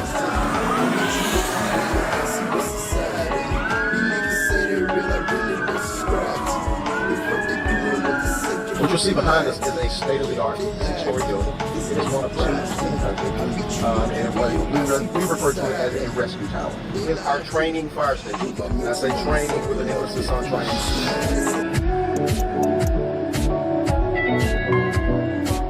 This is a pointer, and this dog here is basically the dog safety for narcotics. These are the trails and key roads, right?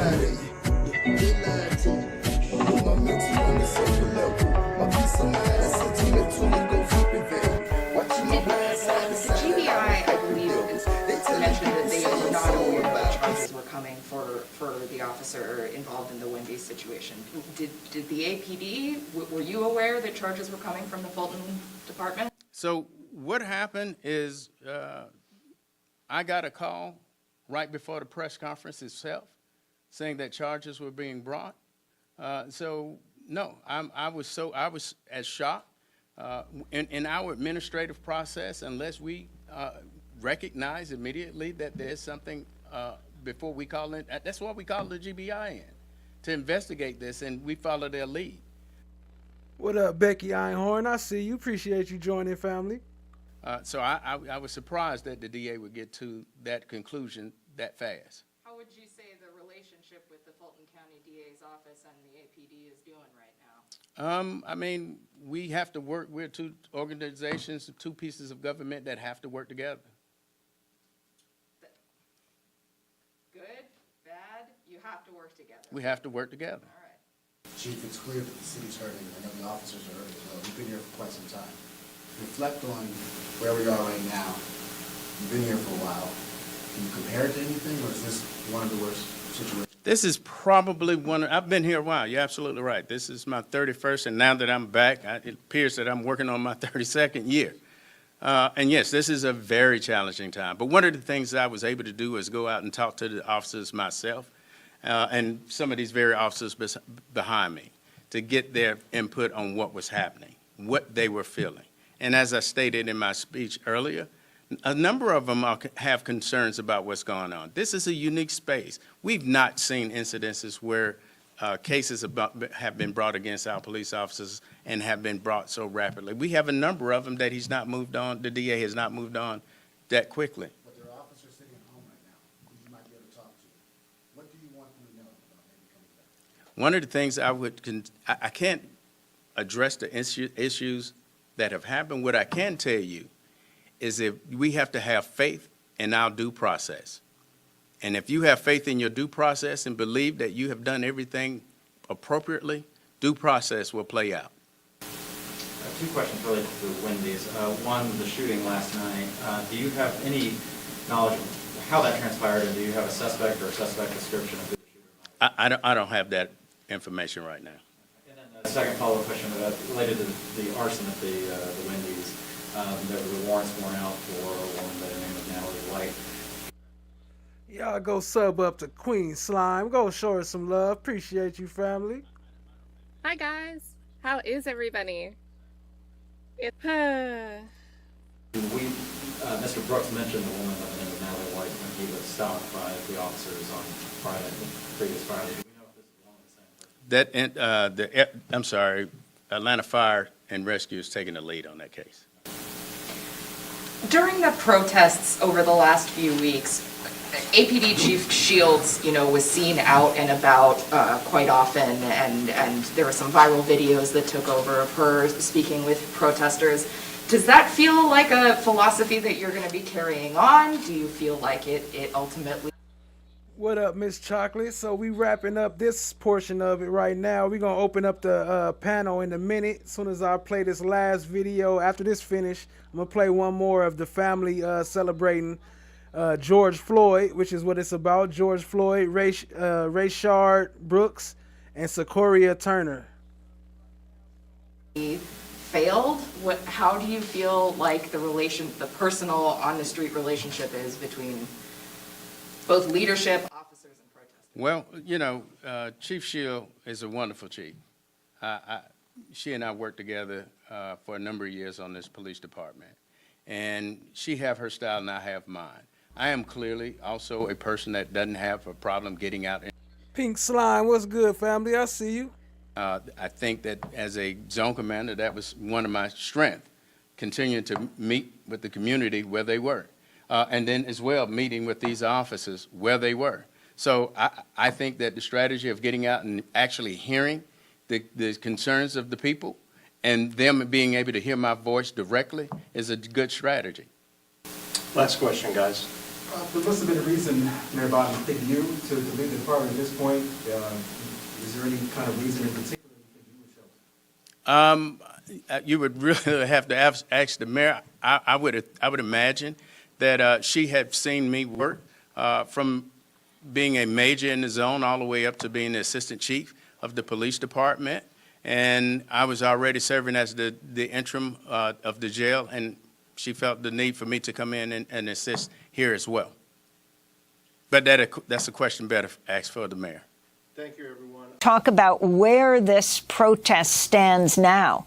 Did the police succeed in completely clearing the encampment, or are people still there? To our knowledge, there's still people who have access to the forest who occasionally will go in. We think obviously this is a dangerous time because the police tactics have stepped up to the point where they're actually using live ammunition to shoot and kill protesters. But even with that said, we will continue to protest both in the forest, around the forest, and in the larger city of Atlanta. And again, asking for not only soon, no one soon. Maybe we could link up and do something for the cartoon. I'm gonna be working on that one Tuesday, so sometime this weekend it'll be cool. National support, but international solidarity on this issue, which we've gotten so far, which we expect only to step up more in the coming days and months. This protest movement is not over. It is not defeated. In the memory of the young person who was killed, we will continue to fight. And let's remember also there was over a dozen arrests yesterday. There are more people charged with domestic terrorism. With domestic terrorism? Yes, the more charges of domestic terrorism. The interesting thing is that they charged the people from out of town, people who are not Atlanta residents, with domestic terrorism, but they so far have not charged, in this latest round, they have not charged people who were arrested who are from the city with the charge of domestic terrorism. So we obviously think, again, these are scare tactics. These are tactics meant to criminalize the movement against Cop City. And what's really, really important that we have to keep hammering home is that this task force or this idea about what's happening, this criminalization of movement politics, is something that's being done with so-called moderate liberal Democrats in Atlanta, and now a right-wing Republican who is the governor of the state of Georgia, who's now somehow taking the lead in criminalizing and calling protesters names. But this is done together as a collaboration between the Atlanta political establishment and the governor of Georgia, and they're using all of their security forces, again, the Atlanta police, the Cobb County police, state troopers, in conjunction with the FBI and even Homeland Security, to criminalize and this movement, and now to kill a young activist. You're talking about Governor Brian Kemp. Kamau Franklin, I want to thank you so much for being with us, the founder of the organization Community Movement Builders. And we'll link to your piece at Democracy Now!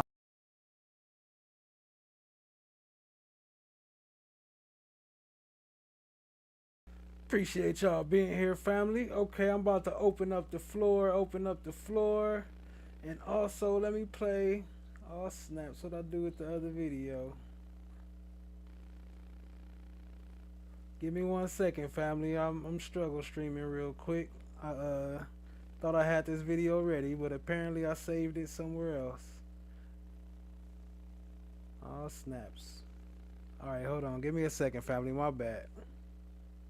I'll play some of what we played before. As you can see, police when police lost control of downtown, crowds destroyed, then took over their vehicles. This video capturing one man removing a high-powered police rifle before a plainclothes security guard disarmed the man, clearing the magazine. But there was also troubling scenes caught on camera at the hands of police. This video appearing to show an officer putting his knee on the neck of someone taken into custody before another officer pulls his leg off. A shocking scene after the death of George Floyd, why so many poured into the streets. We can't peaceably protest in the streets without getting tear gas thrown at us for what? With demonstrators out in force again today, a violent takedown in Philadelphia, where a Foot Locker was looted after more than a dozen officers were injured there last night. With tear gas choking the streets of Miami, police battled protesters to keep control of their headquarters. With banks burned, highways shut down, and City Hall on fire in Nashville, there was more than 1,000 arrests. In Salt Lake City, police have identified this man who may have fired arrows into a crowd from a crossbow before he was mobbed by a nearby group. In Tallahassee, Florida, someone drove through a protest after their pickup truck was surrounded by a crowd. We, the jury, in the above entitled matter as to count 1, unintentional second-degree murder while committing a felony, find the defendant guilty.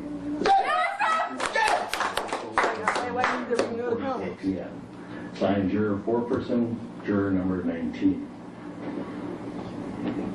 Same caption, verdict count 2. We, the jury, in the above entitled matter as to count 2, third-degree murder, perpetrating an eminently dangerous act, find the defendant guilty.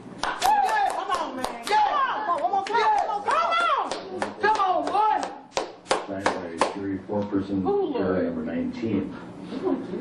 Same caption, verdict count 3. We, the jury, in the above entitled matter as to count 3, second-degree manslaughter. All right, family, Zoom link is open. The code is 899050. If it asks you for one, it's only on certain devices that it asks for a code. But if y'all want to come up and talk about anything you've seen or anything else, come on up. The floor is open, family. Culpable negligence, creating an unreasonable risk, find the defendant guilty.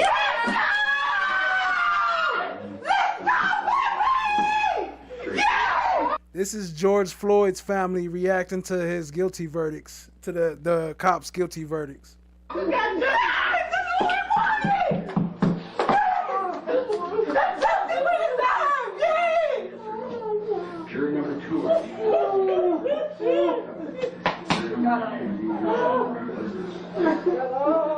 19.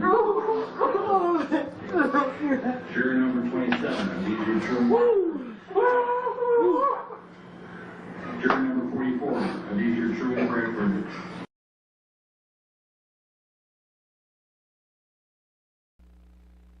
Okay, family, floor is open. I got 1 or 2 more. I'm going to play. Versus Derek Michael Chauvin, defendant. We'll just wrap it up after that. Appreciate y'all, family. First, let me get this one instead of that one. In the Derek Chauvin story, Larry Levine got a phone call from a burner phone inside the federal correctional facility in Tucson, Arizona, which is the same facility where Derek Chauvin was moved to back in August from his Minneapolis. Well, listen, he was not only in Minneapolis in prison, but he was in solitary confinement in Minneapolis, and he went to a more medium security prison facility in the federal system. Derek Chauvin, that's the police that shot George. That was kneeling on George Floyd's neck.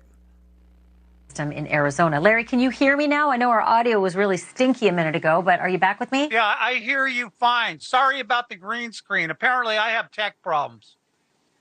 No problem. I can hear you. I can't see you, but tell me about the phone call. Now I see you. Tell me what the phone call was that you got and what was said. So I got a phone call from my friend Smokey. He's an inmate inside over at Tucson.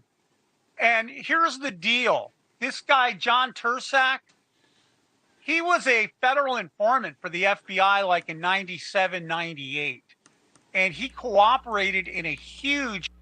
And also, I do have the camera connected now, so if you guys don't want your faces shown when you come up, I might need to see it first if I don't know if you're a real person. But other than that, you might want to cut your camera off, because I will be showing the names this time. The names shall be named, as y'all always say.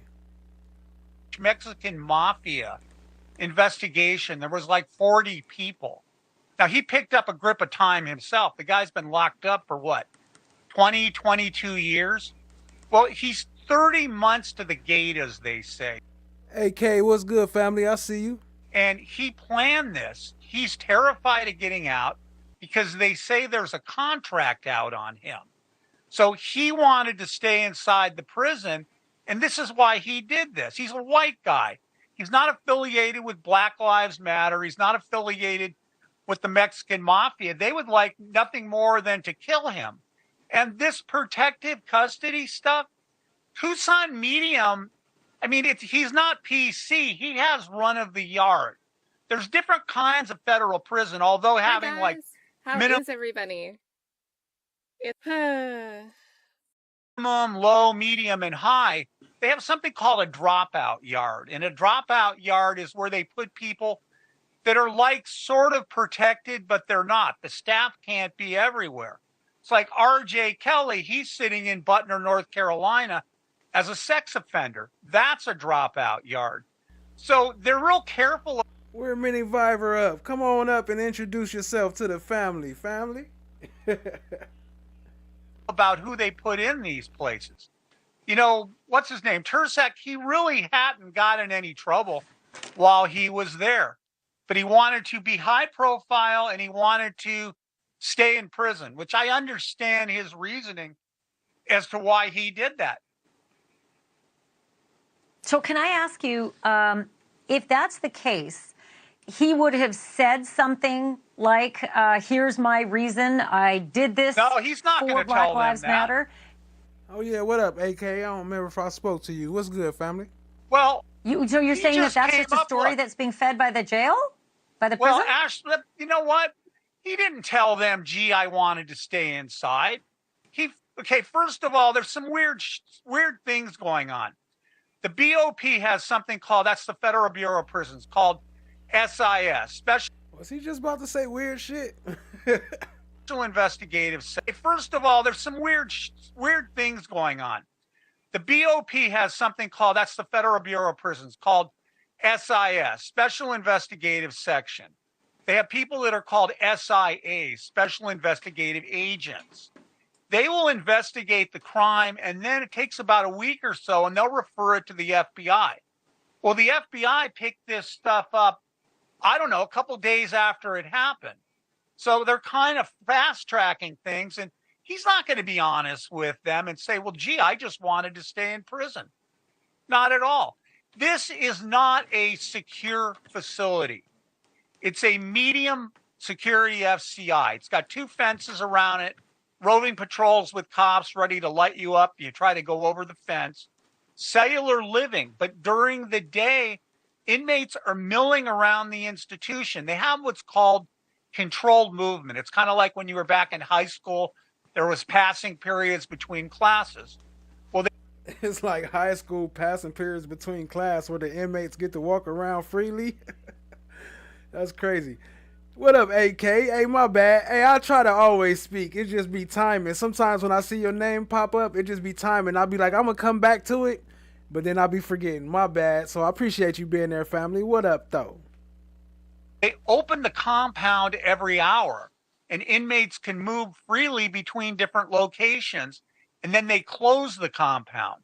The reason why they do this, it's like a security protocol. In case there's an incident, a riot, a disturbance, whatever, they know who is where and they can contain the problem. And it's interesting, first of all, the BOP, they're shorthanded across the country. They are. After COVID, people left, people retired. And on Black Friday, because it's a holiday weekend, essentially, there was probably a really, really short shift of staff working. So they weren't prepared for this to happen. I mean, it is a medium security, but he picked this day. Has nothing to do with blacks or Mexicans or Black Lives Matter. He knew he had a better chance of pulling this off with a short shift of staff on duty.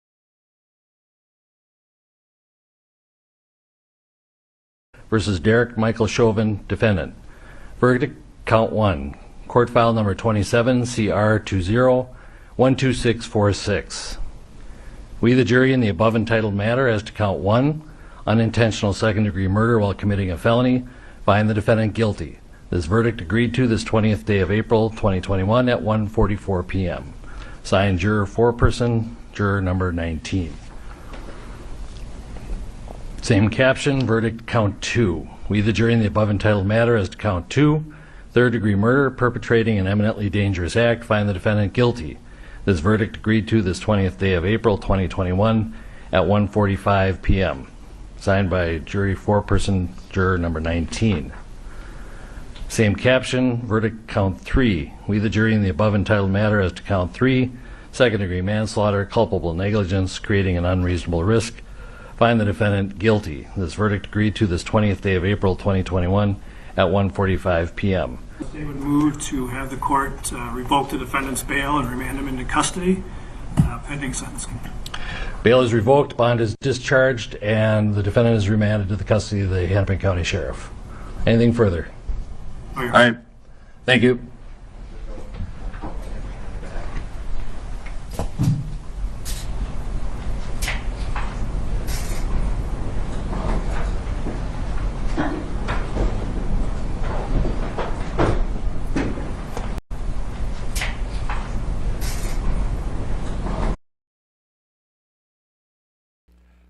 All right. I guess that's it for tonight, family. Appreciate y'all being here. Appreciate the love. Make sure if you haven't, you hit that like and that subscribe. Tap in, share with a friend. Appreciate all the love. I hope y'all enjoyed the show tonight. We had to switch it up a little bit. And until next time, we about to roll out with some No One. Y'all go sub up to No One. Appreciate you, family. We getting up out of here. Have a great one. Have happy holidays. I'll see y'all again Tuesday. We might do some do the cartoon edit. Well, we will be doing some cartoon editing live on Tuesday. So appreciate y'all, family. Peace out. Peace. Peace out. Oh, this a test from God. I study hard to keep it feeling. It's death before dishonor, Nikolai Machiavelli. I bear the burdens of my sins, and this package is heavy. And when I'm finished, ain't no clapping, no flashing confetti. It's no surprise to you. I meet you, look you in your eyes, see what's inside of you. These niggas say they real, I really don't subscribe to you. If what they do and what they say different, they lie to you. Yeah, they lie to you. It's no surprise to you. I meet you, look you in your eyes, see what's inside of you. See what's inside of you.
It's no surprise to you. I meet you, look you in your eyes, see what's inside of you. These niggas say they real, I really don't subscribe to them. If what they do and what they say different, they lie to you.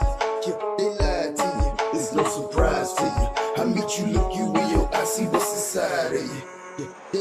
to you. Put my mental on this upper level. My peace of mind is sentimental, it goes up in value. Watching my blind side, decide that I don't fuck with devils. They telling people, say your soul about a piece of heaven. Oh, this a test from God, I study hard to keep it feeling. It's death before dishonor, nigga like Machiavelli. I bear the burdens of my sins, and this package is heavy. And when I'm finished, ain't no clapping, no flashing confetti. It's no surprise to you. I meet you, look you in your eyes, see what's inside of you. These niggas say they real, I really don't subscribe to you. If what they doing, what they say different, they lie to you. Yeah, they lie to you. It's no surprise to you. I meet you, look you in your eyes, see what's inside of you. See what's inside of you.